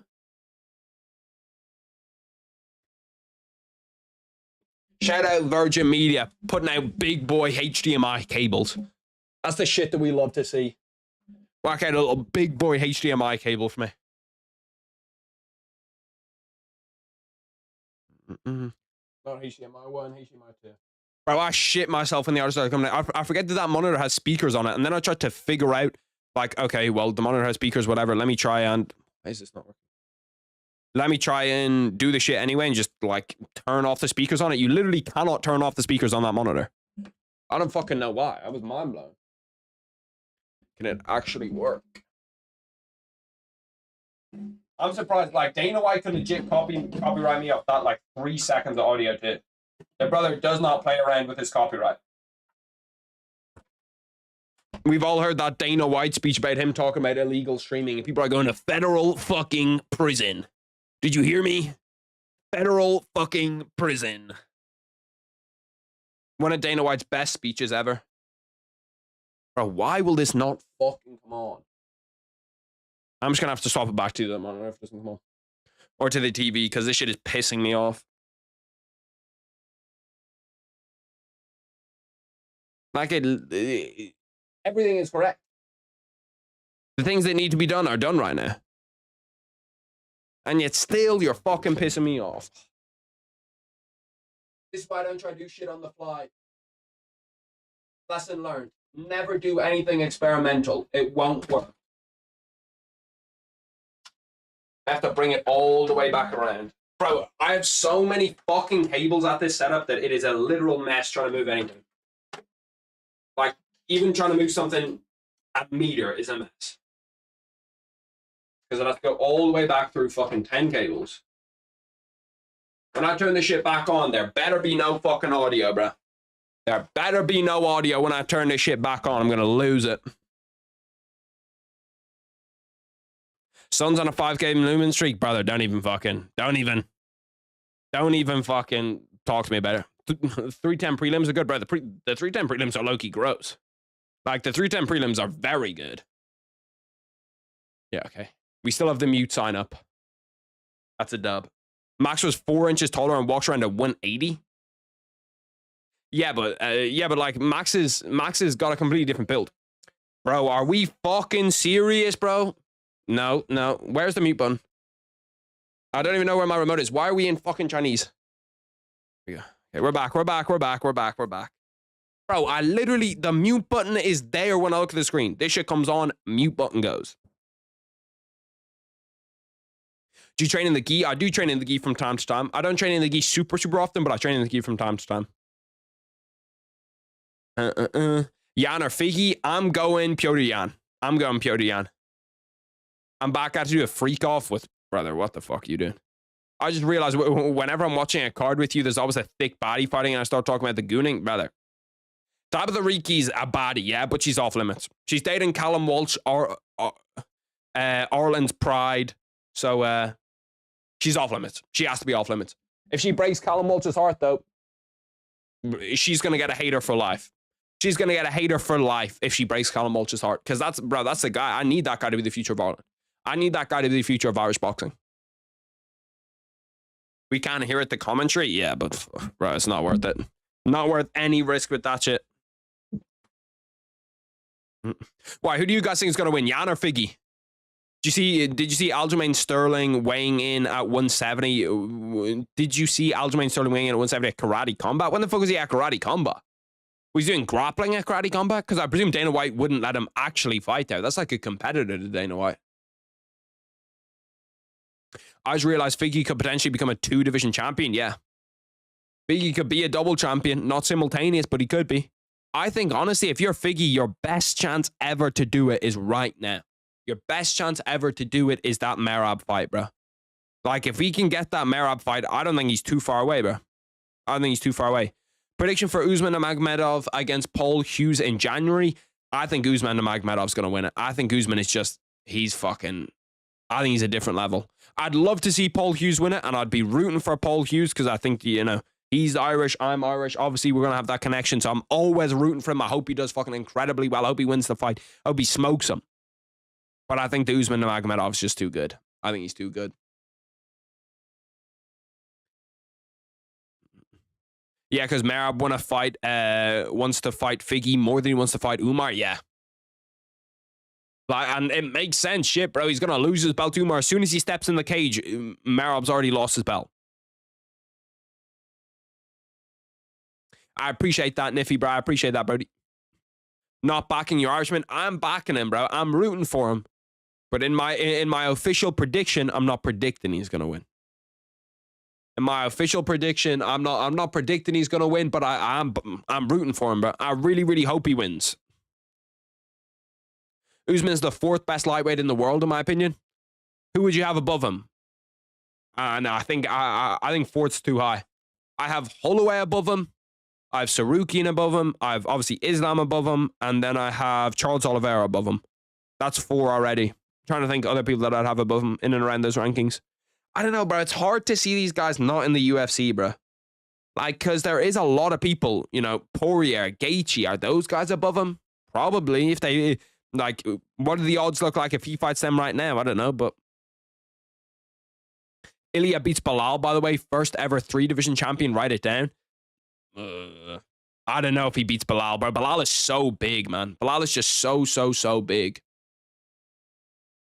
I'm not a hardcore fan. I'm a diehard fan. I appreciate the $2, Niffy, bro. You're my guy. You're my real G, my day one Niffy. If Figgy beats Jan, Figgy deserves the title shot. No. Umar definitely deserves the title shot. Will he get it or not? Probably not. He probably won't get it, just depending on that February and March and that kind of thing. I'll be interested to see, though, because since that Merab and Umar fight has fallen out, what are they going to do? Because when does Ramadan start? Technically, could he fight in February? Ramadan start. Is there one of those moving ones? Okay, hold on, boys. Hold on a minute, okay? We have something here. Fuck, it's in Australia, though, isn't it? So Ramadan starts on February the 28th, 2025. When is UFC, 312? UFC 312 is the 8th of February, bro. Okay, so hold on a minute. You could definitely make that, Umar. Co-main event to that shit? They've got nothing announced, right? That could even be the main event. Main event and get a Volkanovski co-main? I wouldn't hate that shit at all. I would not hate that shit at all. And Umar versus Merab is, by all means, a main event, bro. Uriah Faber in Jan's corner. He's always pretty much been in Jan's corner. He's in Song Yadong's corner, too.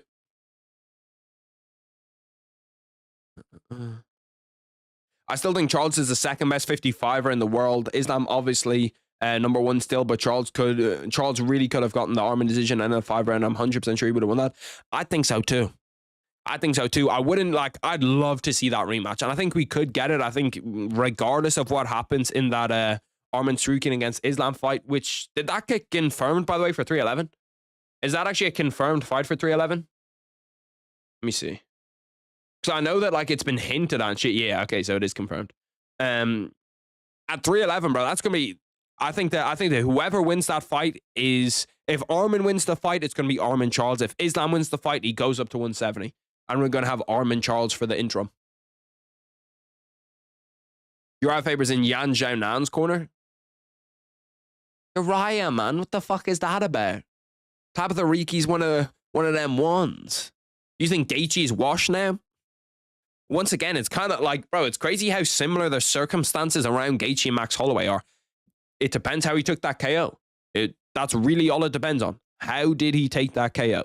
If he took that KO well, and, you know, he's not really that impacted by it, and his chin is still good, he's top 5, top 3 55ers on the planet, possibly.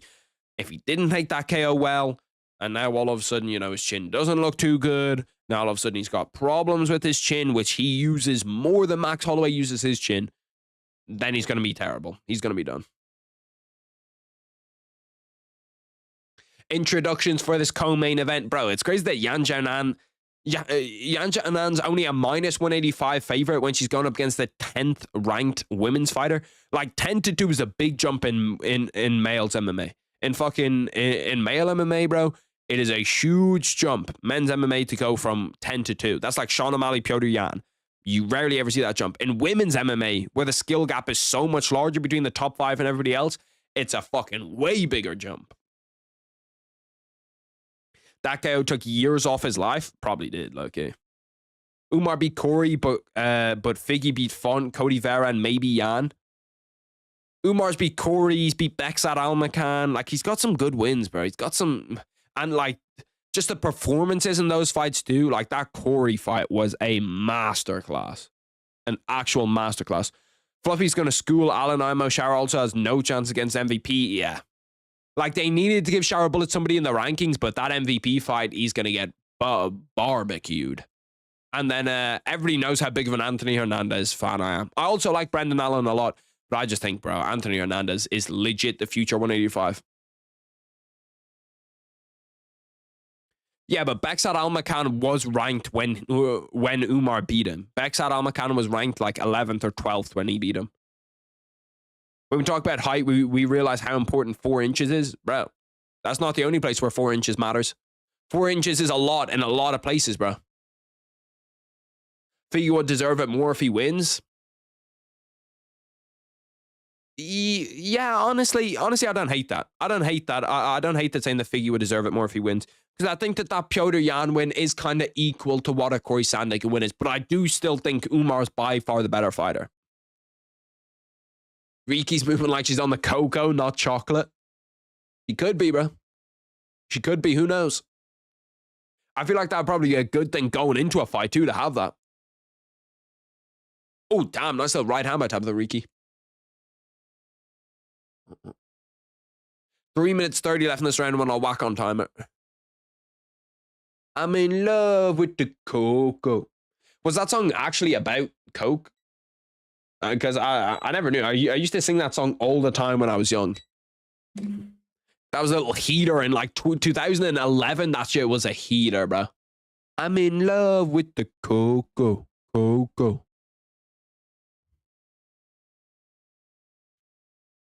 Well, my nose is still blocked in. It's one of those ones where like this nostril is blocked and this one isn't. So it just feels weird. But what if Merab shoots 100+ takedowns on Umar? I don't think Umar's that much of a problem if Merab shoots on him. Like, Merab's just going to shoot into a knee or into a left hand or something. And if he manages to get him down, I don't think he's going to be able to hold down Umar. I really don't. And, like, Merab's wrestling style isn't very, like, shot heavy. You know what I mean? It's not like some other guy. It's not like, I'm trying to think who has a very, like, actual, like, Hamza Chimaev has a very heavy shooting style where he shoots at the legs and he's going to get his takedown off that. Most of the time, Merab is more like push you up against the cage. It's like Dagestani wrestling. It's like push you up against the cage, you know, double legs, trips, kind of like grind you down, get like back body lock, get like a ton of shit like that. 2 minutes 10 left in round one. It's been actually a pretty interesting round one. Kind of back and forth. Tabitha Ricci looks decent. Yan Xiaonan's look decent. Tabitha Ricci is active on the feet though, and those feints, just like that bouncing back and forth. It's going to be interesting to see, can she keep up with that? Can she keep doing that for 15 minutes? Because it's a long time. It takes a lot out of you. You just, bounce back and forth, and kind of be moving, feinting, check. You think Merab is a worse champ than Belal? No, I think Merab's better than Belal. Like, pound for pound, I'd put Merab above Belal. I just realized we got both Yans fighting back to back. To be fair, that's not even that crazy in China. Tabitha Ricci, how is Tabitha Ricci throwing 0 total strikes? I've watched her throw about 10. Are they saying that she hasn't landed one? Get yourself a nasal spray. That shit actually works these days.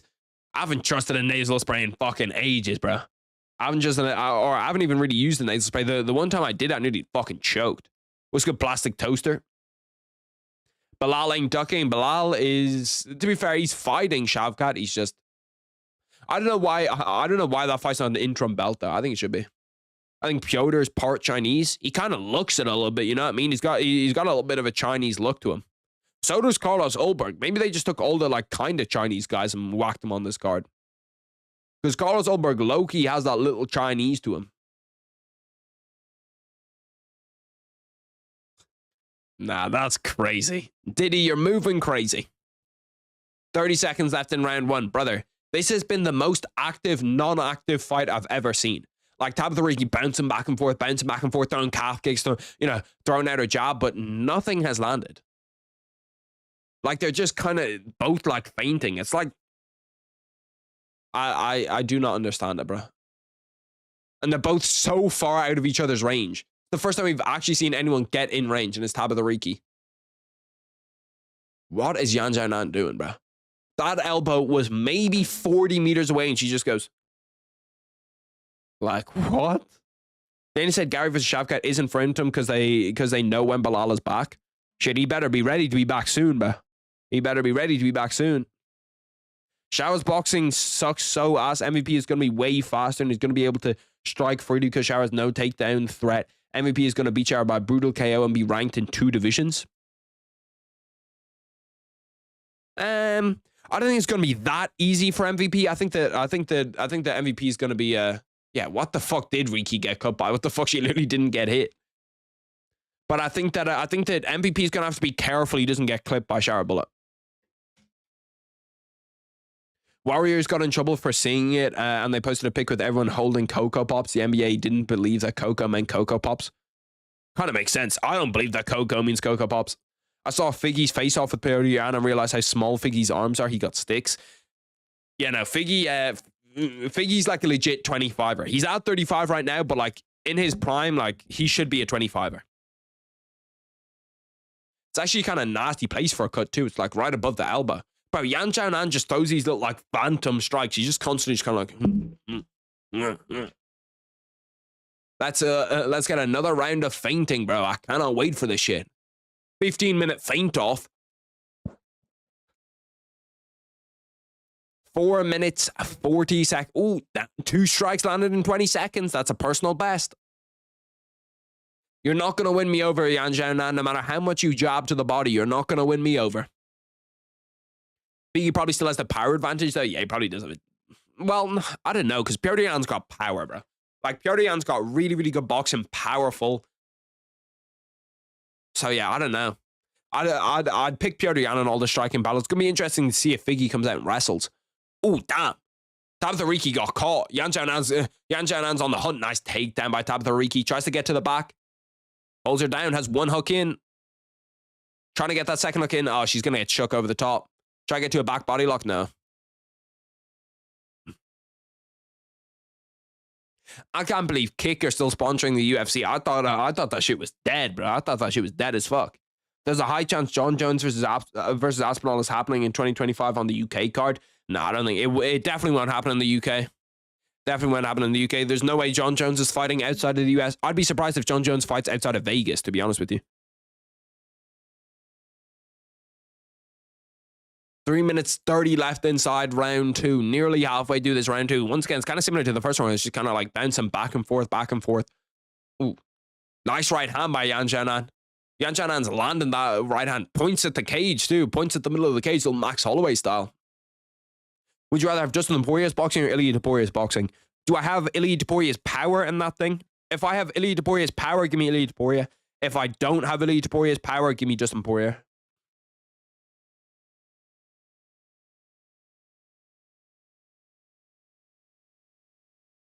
Nah, Figgy's the first to knock down Cheeto, not Pantoja, unless it's both.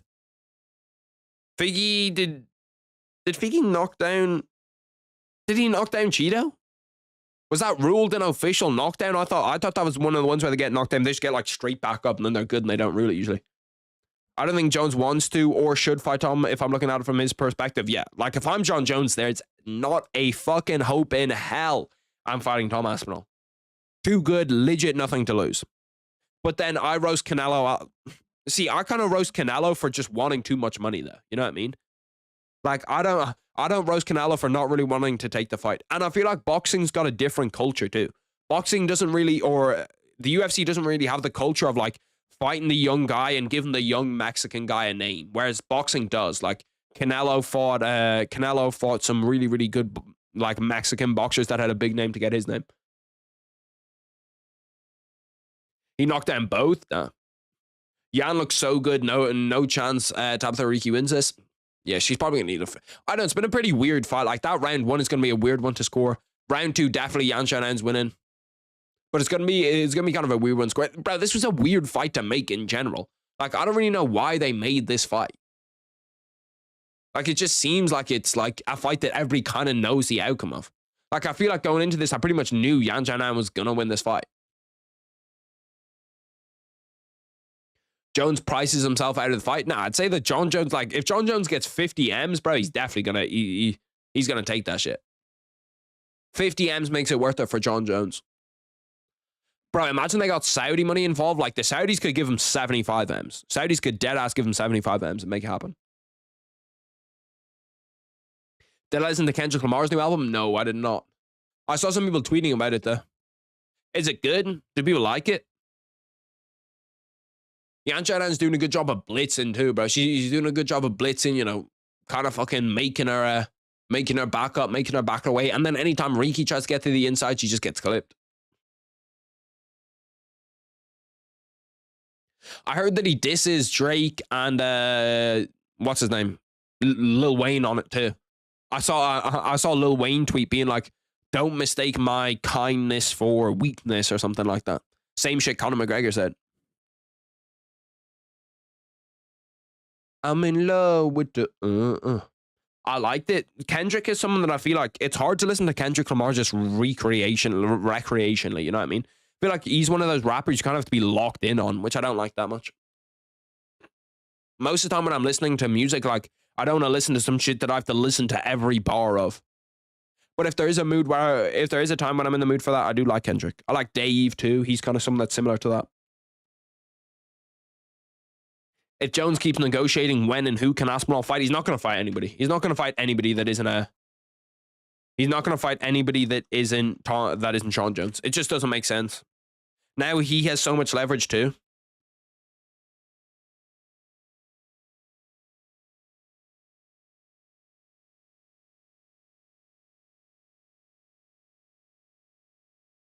Bro, it's like something stuck in my nose. Like every time I blow my nose, it's like that something isn't properly cleared in it yet. Yan has the strangest physique and bantamweight, but it's so effective. Yeah, there's low key, those weird physiques are effective as fuck too. You look at like Josh Emmett at 45, bro. Josh Emmett's got a weird ass physique where you're like, bro, what the fuck even is that? But it's effective. The shit works for sure. Aspinall finna be inactive now because of Jon Jones. Yeah, he probably will be. Yeah, he probably will be. See, the thing is, if I'm Jon Jones, okay, if I'm Jon Jones, you have to make up your mind fast. Do I want to take that fight? Do I not want to take that fight? Because if you want to take that fight, it has to be now. It has to be in the next few weeks you take that fight. If you don't want to take the fight, it's whatever. You can fight whenever. You know what I mean? Josh Emmett has the Joe Rogan physique. Yeah, they deadass do have a similar physique where it's like all rib cage. Where like if I had a six pack, which I don't right now, hopefully in the future, but if I had a six pack, it would be like below my rib cage. You know what I mean? And it would look like a kind of normal six pack. Whereas Joe Rogan has a six pack like up here. It's like at his fucking ribs. I have not, P. Diddy. I want to see Aspinall versus Gan. That sounds fun. Yeah, it's probably the fight that they're going to make. Whoever wins between Gan and Volkov is the fight that they're going to make if Jon Jones does not fight Tom Aspinall. Also, like, I just don't see Jon Jones retiring and not wanting to get, like, that video, putting his gloves down inside the cage, all of that different type of shit. 4 minutes left inside round 3. I didn't do timer, my bad. I'll do timer really quick. Emmett has the short, blocky build with abs, but those kind of builds generate the most power. Yeah, they do. Like, guys that are just almost... I'm not even sure if they generate the most power or it's just because they're not cutting a lot of weight. That means that they can generate a lot of power. Like, they just have their natural power without cutting a shit ton of weight. That sounds like... That is the most obvious porn star name I've ever heard. Valerica Steele, bro. There's absolutely zero chance that that's not a porn star. And I was absolutely correct. First thing that pops up is that. I think Gan ducked Tom. Yeah, Gan's ducked a lot of people, bro. Didn't want to fight Pavlovich. Didn't want to fight Tom Aspinall. Like, there's a reason why the UFC doesn't really like him that much. This fight blows. Yeah, no, it has been great. It's kind of just one of those, like, stereotypical women's MMA fights. I think Jon Jones knows he won't beat Tom Aspinall. I don't know about all that. I think Jon Jones knows the risk that Tom Aspinall is, but I think he'd be confident going into that matchup. Kind of like Michael Chandler. Yeah, Michael Chandler has a similar one. But you also see that those like kind of wiry guys also have freakish power, like Sean O'Malley. Sean O'Malley's got a ton of power. He doesn't have that build. Who else has that kind of wiry build? Charles Oliveira is not really like skinny, but he has that. Max Holloway didn't really have power. But like Charles Oliveira's got that same kind of build. Alex Pereira's got that same kind of build. Alex Pereira's a lot more muscly, but he does have that shit. Bro, Gan, he needs to gan some skill, but he just needs to gan some wrestling, to be honest with you. If he could wrestle, bro, that guy'd be a fucking dog. Imagine Cyril Gan with good wrestling. Bro, now you got it stuck in my head, brother. I'm in love with the cocoa. Tabitha Ricci really needs a Hail Mary here. 155 left on the clock. She needs something major. She needs just like, I don't know, flying knee up the middle, try anything, jump on anything, do something, bro. She needs something. They generate crazy torque with the long arms, yeah. And it's just because, like, I don't know what it is about, like, fast. I'm not sure if it's fast twitch or, like, powerful or something, but I don't know, bro. Those freakishly skinny guys are also freakishly strong. I knew what I was searching up. I don't mind searching that shit up. You know what I mean? There's only 2 heavyweights that had abs in the current heavyweight roster, and that's Jon Jones, and he's light heavyweight, and Cyril Gan. Yeah, Tom Aspinall doesn't have abs. Does Volkov? No, Volkov probably didn't have abs. Yeah, that's probably correct. Walter Walker probably, actually, I don't know. He's bald. He might not have abs. It's hard to have abs when you're bald, brother. It's hard to have abs because if you're that bald, your testosterone's also probably pretty low. Bro, Tabitha Ricci, okay, in 3 rounds has landed 16 strikes. She is landing just over a strike a minute. That's fucking crazy. That's actually crazy. Honestly, don't think Sugar has power. I think it's mainly just how he hits you. He's just so precise. But then would you say Conor McGregor has power? Because Conor McGregor could be the very same thing.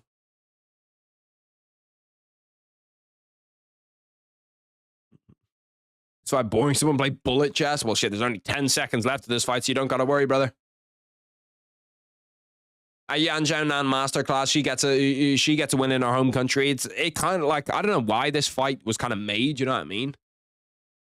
Like, Yan Xiaonan's just levels above. At least for right now, she's literally levels above. It's actually crazy. Some bullet chess really quick shit. Fuck it. Why not, bro? Why not get on the little bit of bullet chess? Because they're fast and accurate. I think they have power too, though. Like, I wouldn't say that Sean O'Malley doesn't have power. I'm thinking about ordering some food. You should probably delete it from your history. It's whatever. Nobody's looking at my search history. And if they do, they'll see worse shit than that. They'll probably see me searching up, like, I don't know, how to get shit out of a toilet. I've got some random ass searches where I just think to myself, bro, like, what am I searching right now? Bro, I can't believe the 49ers tomorrow are playing without Brock Purdy or without Nick Bosa, bro. One of the biggest games of the season. 49ers, Green Bay Packers. Rivalry right there, bro. And fucking we don't have like two of our best players. Probably our two best players. We don't have them. I've seen the leaked vid of Mackenzie Dern. I have not. But shit, if that happens, bro, we're there. We are there. Obviously, we are there to report it. If you're from the UFC, we're there to report it, as no one should have their shit leaked, and that's a huge invasion of privacy. But, you know, if somebody could send me a link to that so I can report it, so I can just, you know, make sure that nobody else really sees it, I'd appreciate that a ton. So I can report it, you know. Make sure that Mackenzie Dern's aware of that, too. They'll be fine without Brock. Fuck no, brother. People are going to see tomorrow. How good Brock Purdy is. Imagine Alex Pereira with Jon Jones' grappling, bro. He'd be fucking insane. Yan Xiaonan gets it done on what I presume was a 30-27. If it wasn't a 30-27, I'm looking at the judges like, did we watch the same fucking fight?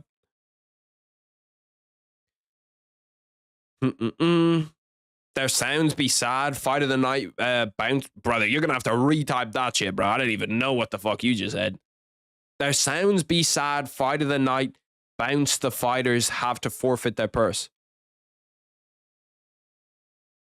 I tried to find a vid on every type of site. Soon I found it. Brother, you are fucking elite top tier gooner. My Wi-Fi's being gay. Bro, my Wi-Fi goes down like it'll go down for like 5 minutes every single day. And I just have no idea why. Just randomly, it'll go down for 5 minutes every single day. Joshua Dobbs is about to put on a disaster class. He's not even starting. It's fucking Braylon Allen starting. If Joshua Dobbs was starting, I might have some kind of confidence. You know what I mean? Joshua Dobbs held the Minnesota Vikings down last year. He comes over to the Niners. He could do a job, bro. He could do a job with the Niners, but no, they're starting Braylon Allen. At least for the first half. But I hate doing that shit, bro. Like for the first half. We're going to throw the other guy in the second half. Cold. There should be a sad fight of the night bonus where the fighters have to forfeit their purse. Oh, okay. That's what you're trying to say. I had no idea. But yeah, no, that makes sense, bro. Just like your dog shit. Your fight was dog shit. Give me that bread. Yeah? Give me that bread, and that's where they should source like the 100K. They should make fight of the nights 100K and do 50K from Dana White, 50K from the purses of the people that had the dog shit fight of the night. Yeah, no, Braylon Allen is starting. We are in trouble.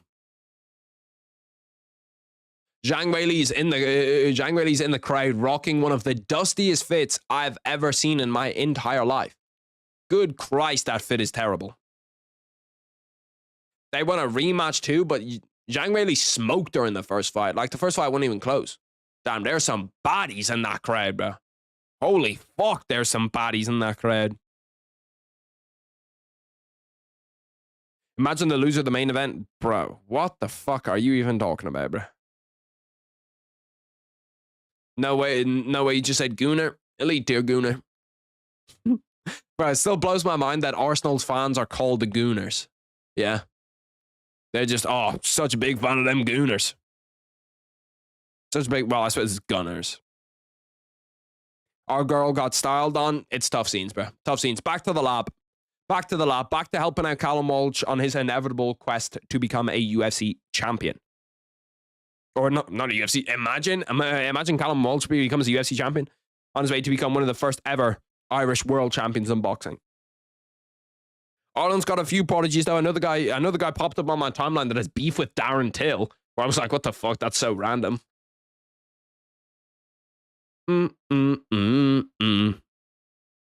Have you seen the Doku gimmick about him only torching right backs that are over like 30 years old? Yeah, I've seen that shit.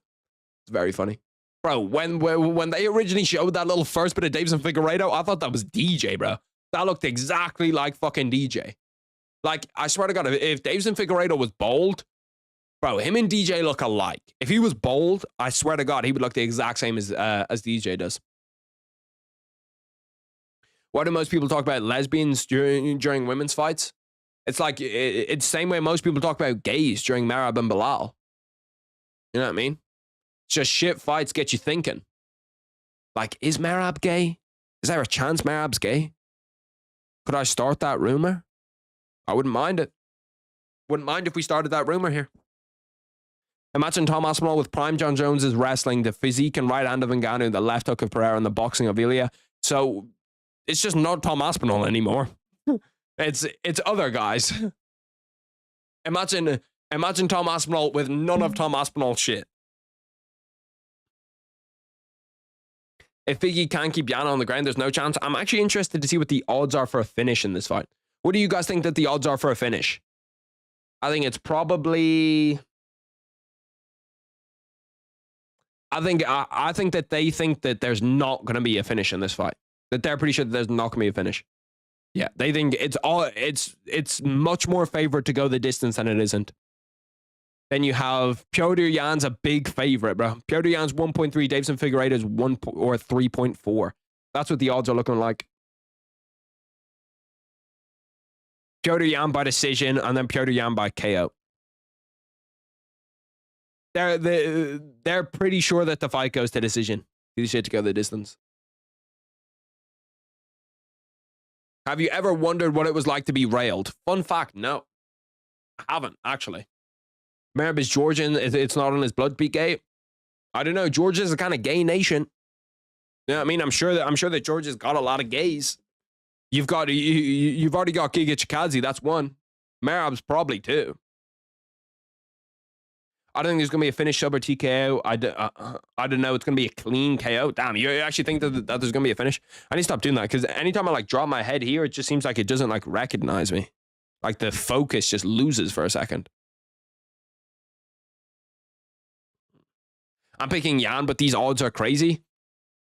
Shit, bet on him. That's what I did last time. That's what I did last time. I thought the odds were crazy. I was like, shit, bro, let me bet on this shit. And then I ended up winning some bread. I kind of want to order some food. To be fair, I can't order it now because then it's going to come like right in the middle of the fight. I can order it later.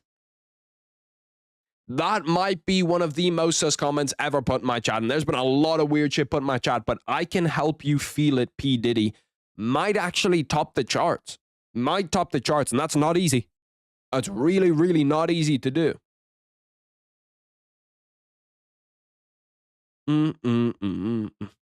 Bet on Yan, be smart, guys. I do think Yan wins it, but I think the fight's going to be close. Like, I don't think it's going to be as one-sided as they think it will be.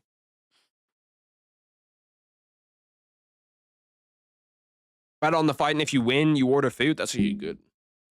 That's actually a good idea. We're going to bet on Yan via decision.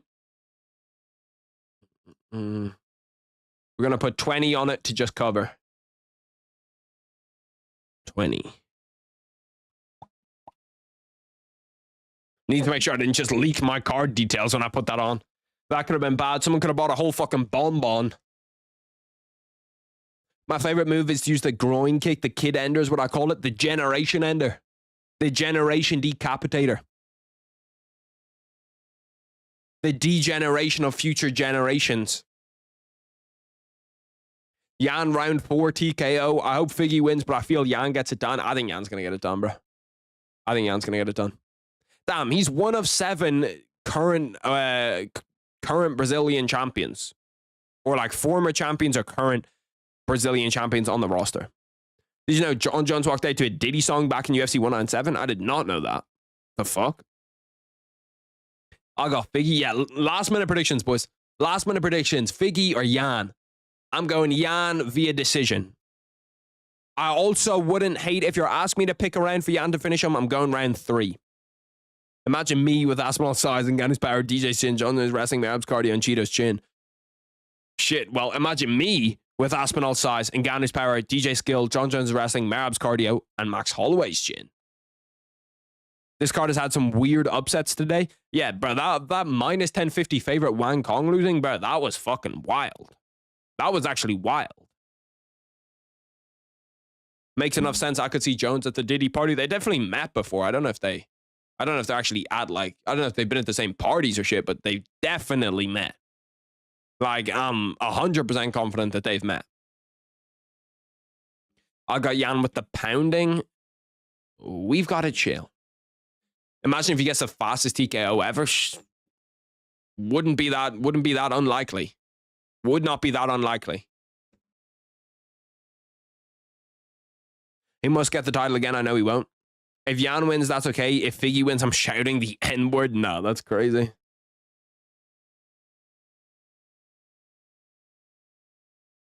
Figgy Smalls. Figgy Smalls actually be a dope nickname for him because he literally is small. Harry, do you guys have a... I'm not even going to say that because I don't know what that is, but that is crazy. Fuck it, I'll say it. Do you have load shedding in Ireland? What is load shedding? Is that like a Dick Destroyer December type of thing? Figgy by round 5 sub. Jan round 4. Imagine if he gets the... I already read that shit. He must get the title again. Bro, I don't think that Figgy's ever going to get a UFC title again. That might be a hot take, but like 135 is only getting better. Figgy's only getting older. The matchups are hard for him at 35. Figgy by sub round 4. So actually a lot of people think that Figgy's going to win this fight. There's a lot more people than I thought that think Figgy's going to win this fight. Because I don't see it, bro. I just don't see Figgy getting this fight done. I see Jan get it done there. And then, bro, Jan might have the guy that has like Jan might be the guy that has the most options in the UFC if he wins this fight. Because he has a Sean O'Malley fight there. He has an Umar fight there. He has a Merab rematch there. Like, there's a lot of fucking shit that he could have. He's also, no, he's got rid of his last loss streak. I thought, I forgot about the Song Yadong fight for a second, and I was like, bro, is he on like a 4 loss streak or some shit? But no, he's not. Jan 3-2. Kebab scored all the rounds for Jan in the O'Malley fight because he's Russian, but because he scored it from all the fanboys yell robbery. Yeah, that was just a close fight. Jan decision or Figgy rear naked choke round 4. Calling out the submission too. You can't trust Jan nowadays going to decision with Song Yadong. Yeah, but Song Yadong is pretty good too. Song Yadong's not bad. So here in South Africa, the government basically gives us power outages. So in a day, we'll have power outages from 4 a.m. to 8 a.m. and then 4 a.m. to 8 p.m. and it's controlled by the government. What the fuck? In the winter? That shit's fucked up, bro. That shit's fucked up. They just cut your power from 4 p.m. to 8 p.m. Surely they could pick a better time. Like 4 a.m. to 8 a.m. Yeah, okay, that kind of makes sense. But you're telling me 8 hours a day, nobody has fucking power? That's wild. That's fucking crazy. Motherfuckers just out there freezing, bro. 4 p.m. to 8 p.m. Sean even outstruck Jan in the 3rd or 2nd round too. I haven't watched that fight in a while. Being real with you, I have not watched that fight in a while. Piotr Jan getting ready to walk into the cage. Number 3 135-pounder on the planet. And you have it year-round? Bro, you got to get those motherfuckers out of government. They're hoarding the power. Because I'll tell you, bro, there ain't no way their power goes off. No way their power goes off. So unless their shit's going off with you, you need to start fucking rioting or some shit. I don't know. Get some get back somewhere. Was Driekus Strickland a robbery? No, it definitely wasn't a robbery. That was a close fight. I scored it 3-2 DDP as well. I scored it 3-2 DDP. But I think, you know, I could see it not being 3-2 DDP. I could see it going a whole bunch of different ways. I could see Strickland 3-2. I could see a few different things. Nah, I'm not behind. I was just looking at the shit. Or I shouldn't be behind. I'm literally watching it on the legal platform to watch it. Like this is the place to watch it. This is TNT Sports. There's no way I could be that far behind. So I think Piotr beat O'Malley in their first fight. I don't even remember how rewatching it, I can see how O'Malley won, but I can't remember when I was watching it who I thought won. I think I thought Sean O'Malley won on like first watch of it too. I think when I was watching it live, I thought Sean O'Malley won. But I can't fully remember.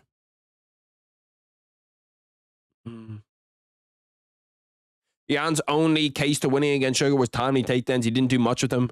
Sean opening up that big cut won him the fight. Yeah, and that big knee up the middle too, where he kind of like rocked him. That second round was actually elite in that fight. I remember that second round, Sean O'Malley rocks him, and then Petr Yan comes right back and fucking clips him. That was sick. Guido Gomis was a robbery. That was a legit robbery. That was a robbery. What are some other ones? Obviously, Paddy pinned with Jared Gordon. Kai Kara France against Amir Albazi. There's been a few, but there hasn't been as many as people think. Like, people think that every second fight's a fucking robbery. Swear to God, if my fire stick starts being shit in the fight, my fire stick's elite. I don't use it, but it's elite. Mine also actually broke. My fire stick broke this week. And the most annoying thing that Amazon do is, okay, they have like really, really good deals on fire sticks because of Black Friday on every single type of fire stick except for the international one. The international one like has 0 deals on it ever. It's always constantly full price. And that shit pisses me off bad. Merab would TKO Shamil Gaziev because his cardio will kill him. I don't even know, bro. I think, bro, like if Shamil Gaziev, like even if Merab takes down Shamil Gaziev is just going to get back up immediately. And if you're Merab, you can't get taken down by Shamil Gaziev, and on the feet you're in trouble because if he just hits you, you're going to get fucking slept. People confuse close decisions to actual robberies. Yeah, I say all the time. A close fight is not a robbery. Petr Yan is minus 265. Why does he look fucking redder than usual? He looks like he just got out from like the snow. You know, like if you like lay down in snow and your body's super, super red, that's just what he looks like. This should be a great main event though. I'm sure this is going to decision. I'm sure that this is going all 25 minutes. I don't know who's going to win it, but I know it's going to decision. Work, please. 4. Our house in the middle. Who's one UFC fighter you think you could actually beat? Whoever the smallest 115-pound fighter is on the planet. That's the answer that I give, because most of them would just cook me, bro. Most of them would absolutely fucking fry me, especially any male fighters. Sorry, too early. Any male fighters legit cooking me. Sugar versus Yan should have been 5 rounds. The only reason it wasn't is because Aljo versus Dillashaw was the co-main of the card and TJ could barely fight. Yeah, like, I think that we should make 5-round fights a lot more. And I don't even think, like, main event are the only fights that can be 5 rounds. I think a lot of fights can be 5 rounds. Nice takedown by Deveison Figueiredo early. This is a big thing. If Figgy can hold down Deveison Figueiredo, he's in a good spot. And that's a great way to start it, by taking him down. And he's kind of like, he's in a weird spot too, where Petr Yan doesn't actually want to put him in his guard. He's just kind of keeping his legs open. Doesn't really make much sense. Trying to transition to butterfly guard. Nice transition. Bro, Deveison Figueiredo's wrestling and his grappling is just so good. Bro, I literally cannot get over how red Figgy is. It's like, or how red Petr Yan is. He literally looks like he has one of the worst fucking sunburns ever, bro.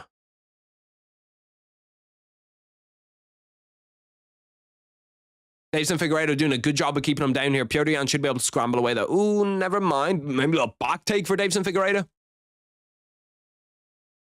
Bro, if Figgy gets a round 1 finish, we are in a fucking elite spot.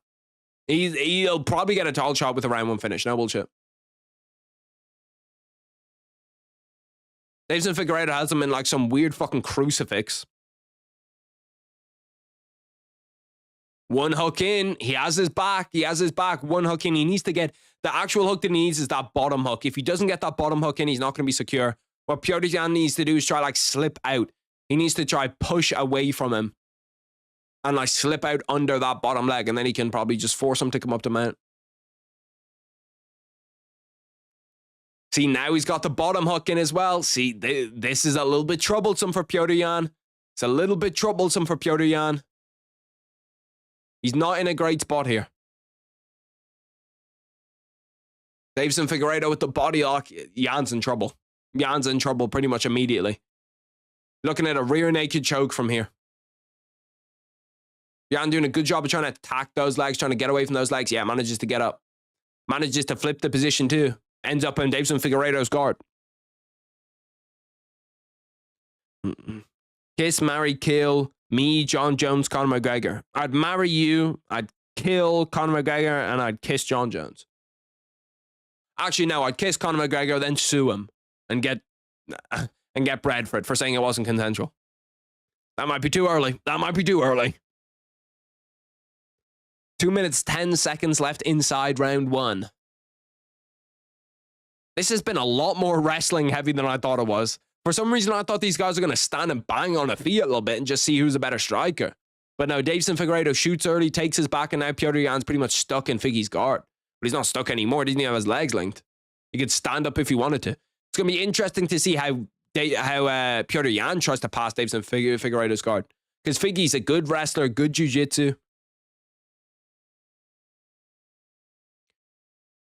Almost through the first round. 1 minute 30 left inside the first round. That timer's pissing me off, bro. It's like a second slow. It's like the seconds are like 0.12 slow, and it really annoys me. Might need to get a new timer. Might need to have to send that one back, because that one's just fucking shit. I don't know how McGregor's wife is still with him. That bread, brother. That near $1 billion status tells you a lot, bro. Billion, yeah, with a B. That's how close. He's close to that shit. So that money can make you hush-hush pretty fast, bro. Conor's pretty much in like a one-ended open relationship now.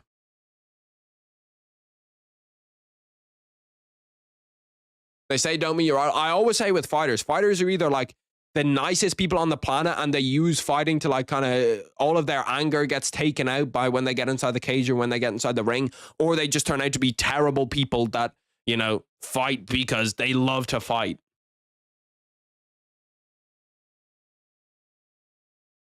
Petr Jan's gone up, bro. Petr Jan's more of a favorite after that first round. Like, yes, he's had a lot of control time, but he's done pretty much fucking nothing with it. Like, I'd give that round to Deveison Figueiredo. Maybe I'm tweaking, but I'd give that shit to Deveison Figueiredo. As of right now, there's still like 13 seconds left in it.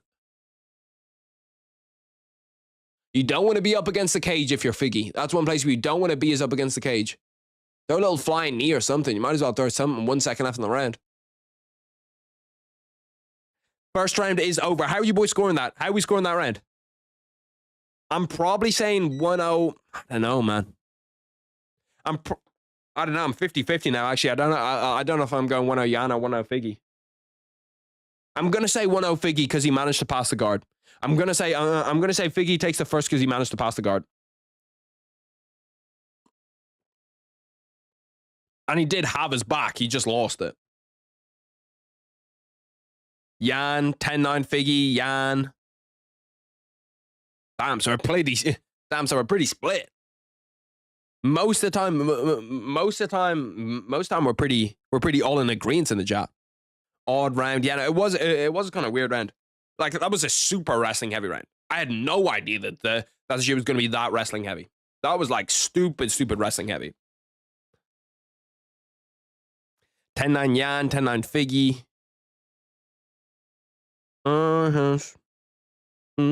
Bro, fucking what? These random ass songs from like the 90s get stuck in my head.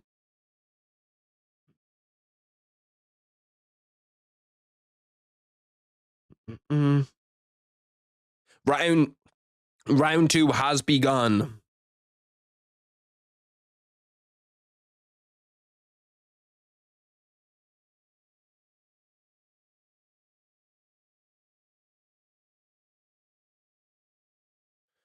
$20 seconds inside round 1. No takedown yet. Ooh, nice little head kick by Petr Yan. That one was blocked though. Petr Yan stabbing away with that little oblique kick. You can see his kind of knee went out from a little bit for a second there. Yan won that round easily. Wow, you really think so? I thought that was a pretty close round. 4, 1. It's gonna be like a second late, but it's whatever. Oblique kicks, yeah. An oblique kick is when you like kick at that knee. It's the same kick that who was doing that last weekend? Jon Jones. Obviously, Jon Jones did it to Stipe a ton. Someone else did it, bro. Someone else did it where I thought to myself, like, that's a good oblique kick. Who was doing it a ton where they were like stabbing at that front knee? It was something that I like. Oh, it was Charles. Charles was doing it to Michael Chandler a ton in their fight.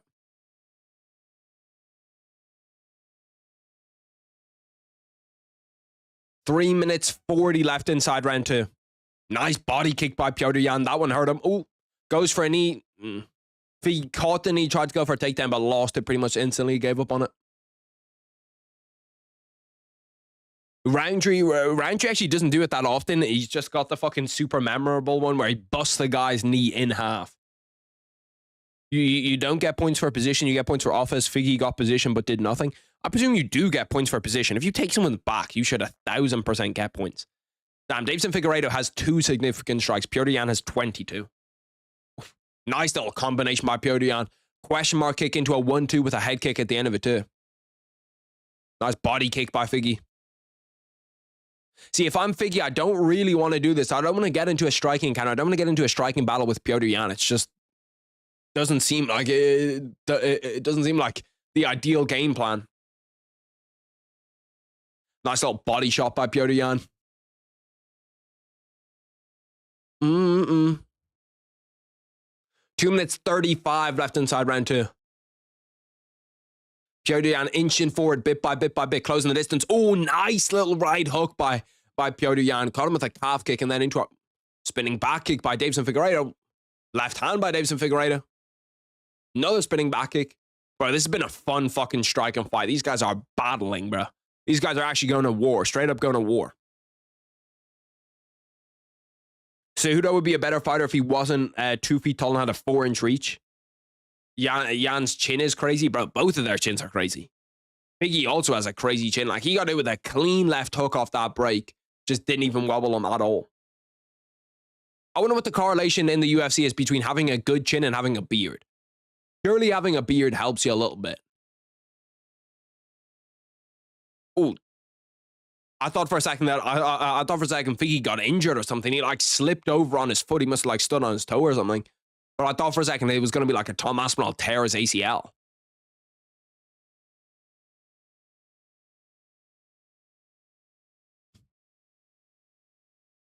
But it's been an interesting round, back and forth. Figgy's kind of had his moments coming forward. Jan's kind of his moments going forward. I'm probably leaning towards a Petr Yan round right now, but I'm not super confident in that. Figgy shoots, isn't able to get Petr Yan down. I think you should give points for takedown defense, though. Like, he should get points for being able to defend that takedown. Seems like what Figgy's going to try set up here is an uppercut, because he's gone for like 3 shots in a row. Shoot, shoot, shoot. So now if he shoots again, he's going to fake it and come up with an uppercut or come up with a left hook or something. I'm at 110 when you at 230. To be fair, I'm not sure when you typed that. Right now, I'm at 41, 40, 39, 38, 37. Nice body kick by Petr. Petr once again going back, stabbing the legs. The refs just say the hard R. I didn't fucking hear shit. 20 seconds left in round 2. Deveison Figueiredo starting to come on strong at the end of the round. Deveison, it hasn't been a bad round for Deveison. I could see him sneaking this round, low-key. Petr needs to get active last 10 seconds. That's a nice jab. That's a nice body kick. See, look, that's what you need. Oh, and what a fucking judo throw that is. That was so nice from Petr. That was so nice, that throw. Holy shit. Like 25 seconds behind you in the US. One of the things you can do to make me a little bit closer in time is if you go to the playback speed of the stream and put it in 2x, it should bring you a lot further forward. Just because YouTube has a delay and then OBS has a delay and shit too. I learned that trip literally in jiu-jitsu on Thursday. On Thursday, we did that trip. Our house. 1919, I agree. Yeah, I think it's 1919. The odds makers, like the bookies right now, I think Petr Yan's up 2-0. Petr Yan's a huge favorite right now. He's a huge favorite right now.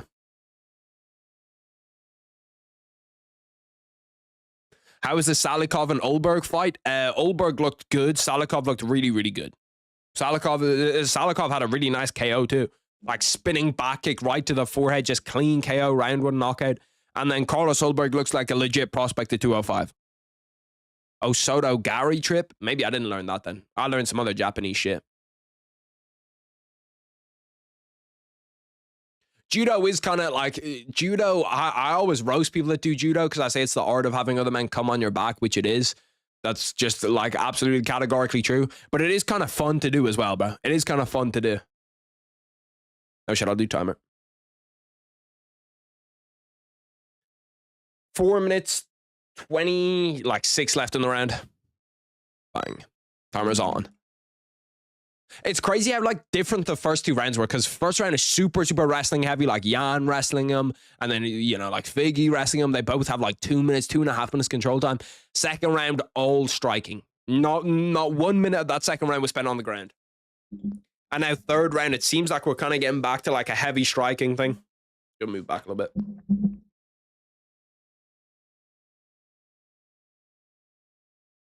What do you say? That's my profession. Salikov won by wheel kick and Ulberg by decision. Ulberg is actually a legit prospect at 205 again. Ooh. Figgy had him down for a second, but Petr Yan's quick to get back up to his feet. Seems like Petr Yan's just setting him up for that there's someone coming down the line, but Figgy's doing a good job on the feet and just making sure that Petr's always thinking, throwing like 1-1-2, 1-2, 1-2-3. Oh, big uppercut by Figgy, or big uppercut by Jan, drops Figgy. Figgy's in trouble, man. Trying to recover. Gets to his guard, trying to hold down Petr Yan just so he cannot get those ground and pound strikes. Petr Yan manages to spring back up there. Is that the first time Figgy's been dropped in his career? That was the fucking bro. It was the opposite of what I said. I said that Figgy was doing fake shot to come up with an uppercut. Petr Yan goes fake shot and comes up with an uppercut. He got dropped hard there. He's doing a good job of staying in it though. Doing a good job of just staying in it, staying alive. Petr Yan nearly has his back though. Deveison Figueiredo does a good job at scrambling away. Deveison Figueiredo might be one of the best guys off scrambles in the UFC. Figgy still looks hurt, man. Figgy does not look right. Figgy still looks a little bit wobbly, man. You can see that he's not perfect. And this is where Petr Yan can start to get him jumping on shit. 2 minutes 30 left inside round 3. Lot of time for Petr Yan to work with. Deveison Figueiredo tries to get a chip of his own, does not get it. Let him up. I don't know why people always follow grapplers onto the ground. Yeah, I think it kind of varies case by case. Especially like going into somebody's guard, I don't understand. But yeah, I suppose it's especially when you drop someone, like when you haven't that hurt. If I'm Petr Yan, I'm just letting him get back up. But then again, if Petr Yan's just trying to win the fight, like you get into a super advantageous position where they're on the ground and then you're chasing them down, that's control time, that's a whole bunch of shit. So if you're just looking for the finish straight up, I can understand not going to the ground. But if you're looking to win a fight on decision, it's probably going to be that's probably your best course of action. Figgy still doesn't look like he properly has his feet under him. He still looks a little bit wobbly. If I was Yan, I would have pushed the pace here though. If I was Yan, I would have definitely pushed the pace.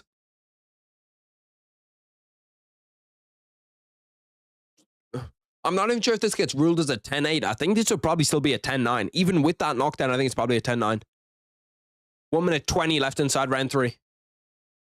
As of right now, Deveison Figueiredo is surviving the Petr Yan onslaught. Oh, big knee up the middle. Didn't land flush, but it was close. What are you scoring this fight right now? I had it as 1-1 going into the third round, but third round right now, Petr Yan's dominating. He's dominating going into the third round, or he's dominating in this third round. Nice little left hand again. That one wobbled Figgy a little bit too. Figgy's getting wobbled with some of these. Petr Yan's dominated the significant strike back. Oh, nice uppercut from Petr Yan again. Nice left hand from Petr Yan. Oh, Figgy's struggling, man. Figgy's struggling. 40 seconds left. He's got to try to get through this round. Oh, another big fucking left hand. Petr Yan's piecing him up on the feet right now. Oh, another big uppercut up the... Bro, that uppercut is money for Petr Yan. That uppercut is money. He's landing at will. Big knee up the middle. It seems like a finish is coming here. Bro, Deveison Figueiredo's chin is insane. He's just getting popped, bro. Literally a fucking heavy bag right now. Literally a heavy bag. You can see he's weak on his feet, bro. You can see he's not right on his feet. 10 seconds left inside the round. Oh, Figgy's gum shield came out. Damn, he did that entire little exchange without a gum shield in. He's a fucking badass, bro. Third round is over. I feel like that could be a 10-8, man. I feel like that could be a 10-8.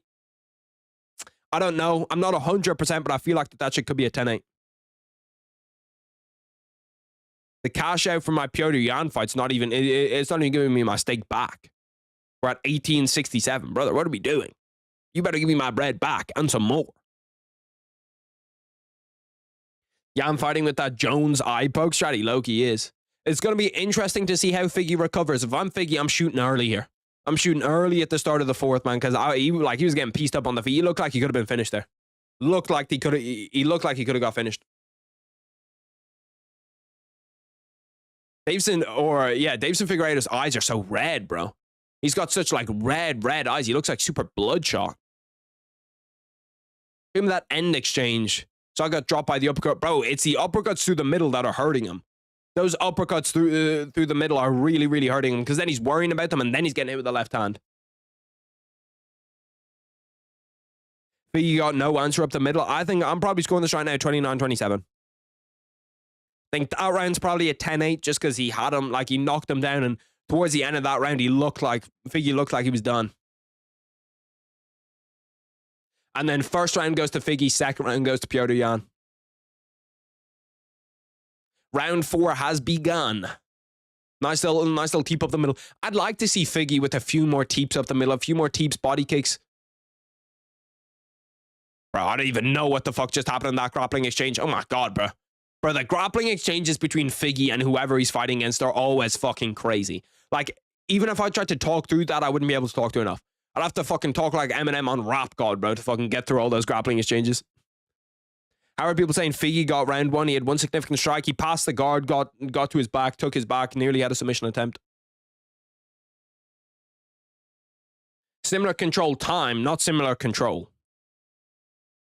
Petr Yan sat in Figgy's guard. Figgy got to Petr Yan's back. Figgy shoots in on a single leg, trying to finish it.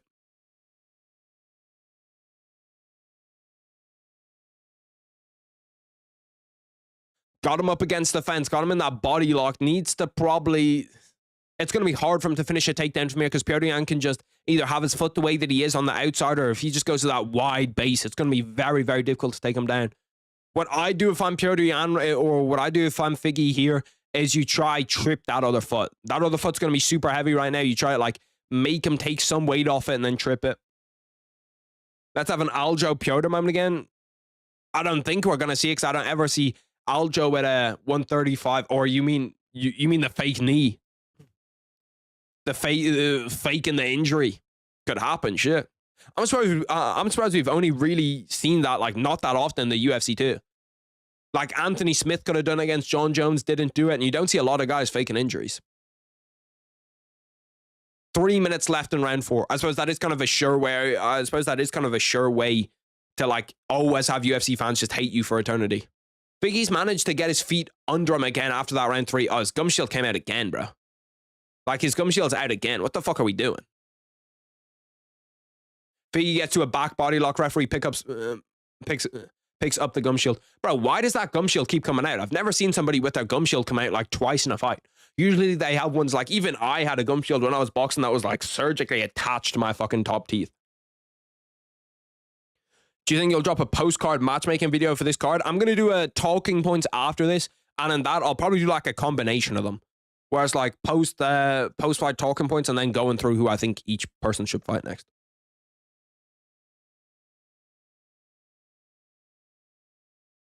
Was you thinking, what if Yan never need Aljo? Bro, the fucking whole division is different. The whole division is different.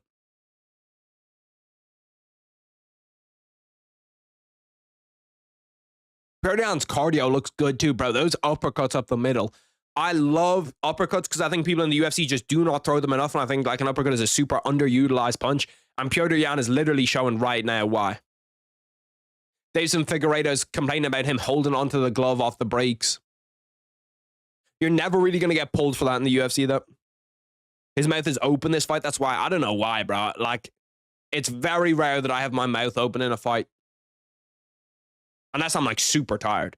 Unless I'm, like, fucking unbelievably tired. But even then, for Petr Yan to be just hitting the... Because you have to hit, like, the top of the gum shield to get it to come out.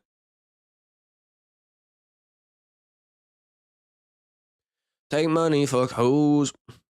Make sure you get money. We laugh, we joke, cause all the ops funny. That song's a banger. Deveison Figueiredo pulling out a little Philly shell. 1 minute left inside round 4. Nice body shot once again by Petr Yan.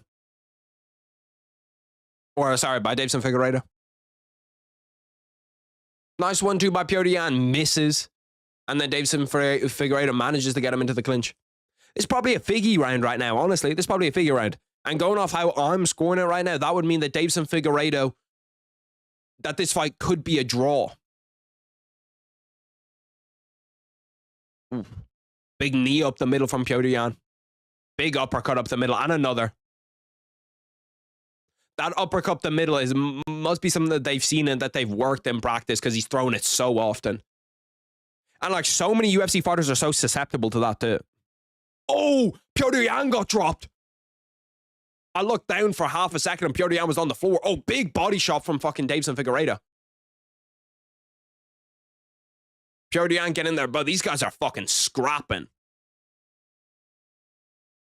Petr Yan looks like that he's rebounded well though. Nice knee up the middle, nice uppercut up the middle.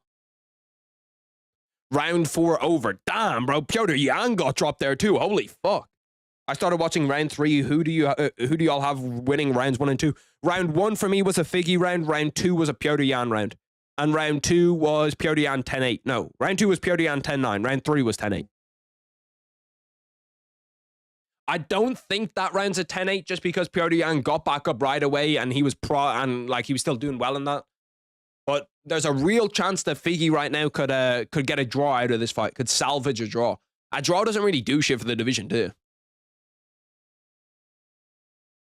38-38 or 38-37 Yan if round 3 was a 10-8. I think round 3 was a 10-8.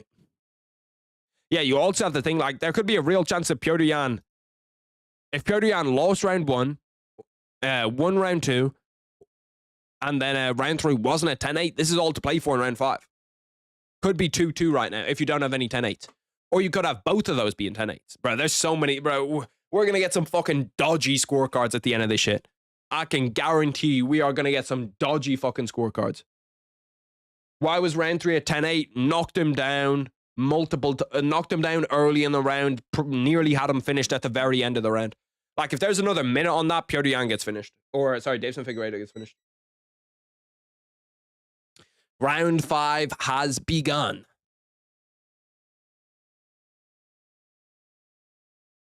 Four minutes and 45 seconds. We are 15 seconds into round 5, and nobody's been KO'd yet. Bro, both of them now are both just working uppercuts. Literally, the punch of this fight has been the uppercut. That's literally the most thrown punch. Well, it's not the most thrown punch, but the most effective punch. They both got knocked down by it. Petr Yan going for that trip again. Didn't manage to land at that time. And it's something that you see that the great boxers in the UFC use, but not that many other people use. Is that uppercut up the middle. And it forces you to be so defensive. It forces, like, it opens up the entire body when you actually can land that well. I appreciate that, Des. Have the judges been good on this card? They haven't really been used that much. And, like, most of the decisions that they've had are easy decisions. They haven't really had a tough decision yet. This is the only one that they've had. Oh, big uppercuts up the middle by Petr Yan. Nice jab by Petr Yan. He's doing a good job of just keeping him at range with that jab. 1-1-2 to the body from Deveison Figueiredo. The last punch lands. Oh, nice elbow on the inside by Figgy.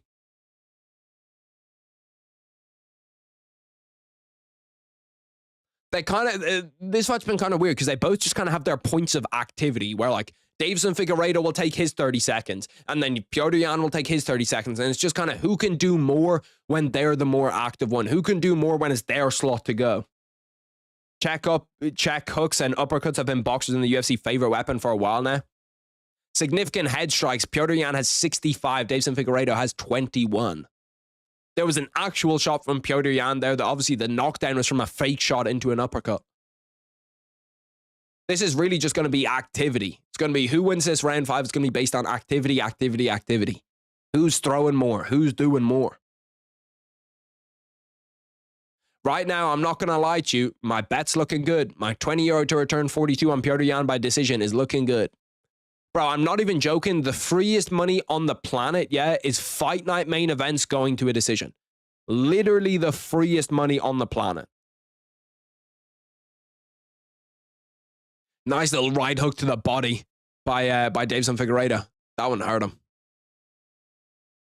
Spinning back fist doesn't land for Yan, but it was close. More than halfway through round 5 now. We're at 2 minutes, 12 seconds. It's kind of been a 50-50 round. It's been like a lot of these rounds. It's like that round 1 was pretty 50-50. Round 3 or round 2 wasn't all too clear. Could see that shit going either way. No, another nice spinning back fist from Deveison Figueiredo. Just goes miss, just clips on the top of the head. It's kind of like they're taking turns. Yeah, they literally are, and taking turns and like, it's my turn to go, it's your time to go, it's my turn to go, it's your time to go. What was the fight of the night so far? Probably this. This has been a good fight. There's been a few other ones that are good, but it probably is this one so far. This has been a bit of a banger. The Loner Kavanagh fight was good too. That was a bit of a scrap. But this one's been like action-packed. Multiple knockdowns, striking on the feet, both getting after it. Oh, nice fucking question mark kick from Deveison Figueiredo. That one stunned Petr Yan a little bit. Oh, nice 1-2 by Deveison Figueiredo. Deveison has him up against the cage. Bro, this is what I mean, where they both literally take their turns to go. Like, in the next 10 seconds, it's going to be Petr Yan. Petr Yan's going to hit him with some... Ooh, was that a... I don't think that was a knockdown. Like, watch. Look, Deveison Figueiredo just had a little 30-second moment. Now it's going to be Petr Yan. Nice uppercut up the middle from Yan. Nice left hook from Yan. It's literally, you can predict this fight. It's literally 30 seconds, 30 seconds, 30 seconds, 30 seconds. Nice uppercut by Yan again. Figgy's looking tired, man. 30 seconds left in round 5. Who wants it more? Because you could clinch around. Something big here could clinch around. Petr Yan has outstruck Deveison Figueiredo in terms of significant strikes in every single round. But see, look, that's why I just don't trust the significant strikes round, because definitely Figgy won round 4. Definitely Figgy won round 4. Probably just about leaning Petr Yan in round 5, but it's been close. Another nice upcut. Petr Yan tries to get a double leg to finish it. No, loses it. 5 seconds left. That's round 5 over. Who do you think won that fight, boys? Who do we have winning that fight? I have Petr Yan. I think Petr Yan gets it done. Look good, too. Petr Yan looked good, man. Couldn't watch the UFC because I was flying to Finland. Damn, that's pretty dope. Why are you going to Finland? If Yan loses this decision, he might leave the UFC, lol. Yeah, I thought the Yan did enough. I thought the Yan did enough to get it done. Probably wins 4-1 or 3-2. I think it'll be interesting to see where the 10-8s are. Because there could be 10-8s all over the place here, boys. Could be 10-8s all over the place. Would not be surprised if we had some sketchy scorecards. Draw? Damn, a draw. A draw would be kind of crazy. 49-47 Yan. Yan 49-46. Loki think 49-46. 48-48. Bro, can we all just take a moment to appreciate how nice it is to have fucking UFC cards on at this time, bro? Like, goddamn, 2:15 in the afternoon and we got a UFC card on. It's just beautiful.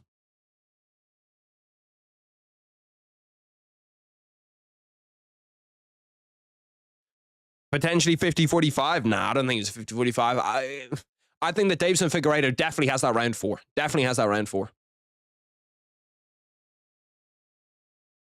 Stats are crazy. Yeah, but you just can't... That's what I mean. Like, if you just, like, box score, watch the stats, it doesn't actually give you a good representation of what the fight was. Deveison looks happy, though. I don't think he won that fight. I don't think he won that fight. My bet should have come through, though. Petr Yan by decision, bro.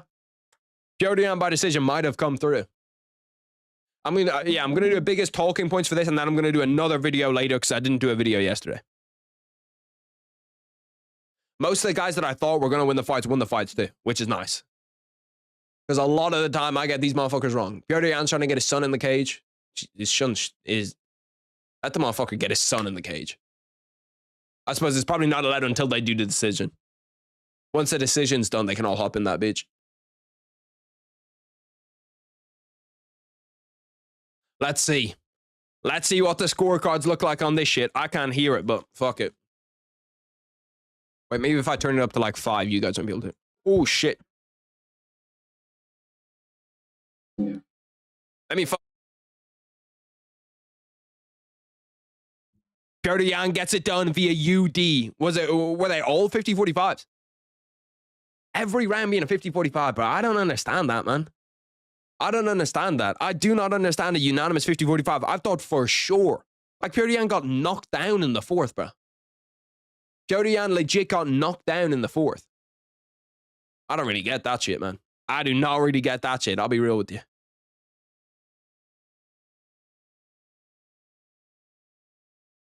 $50-45 is crazy. Yeah, I can't lie to you, bro. I did not have Petr 50-45. That also means that bro, I had pretty much a completely different scorecard to them because I had Figgy winning round 4 and Petr having a 10-8. So I had it being 49-45. And a UD 50-45 is the complete opposite to that, pretty much. Petr got his kid there. I'm happy for him. I didn't even realize he had a kid. How fucking old is Petr? Like 31, probably. Does Petr not speak English either? I thought for sure Petr speaks English. I thought he was talking shit to Sean O'Malley, calling him like a prostitute and shit.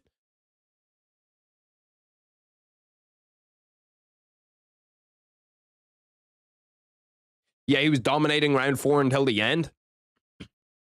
Like, I thought that round 4 was kind of back and forth, giving it to Figgy, and then the knockdown just kind of confirms it.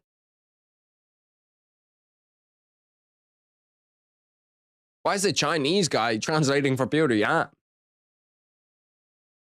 Your son being probably younger than 10 being at shoulder level is crazy. That motherfucker's not going to be able to get any bitches, bro. He's going to be 5'4". No, you know what? He might be a 125-pound UFC champion. He might be a dog at 125. He's also got a receding hairline, which is just tough luck. He's got the fucking same hairline as me at 10 years old. Brother's coming up the hard way. That brother is coming up the hard way.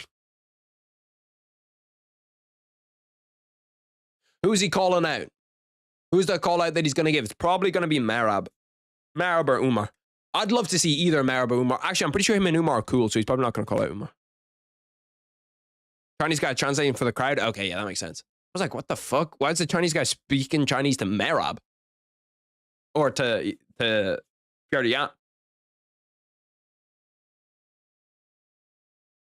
Petr did look exceptionally good down that fight. He looked really, really good.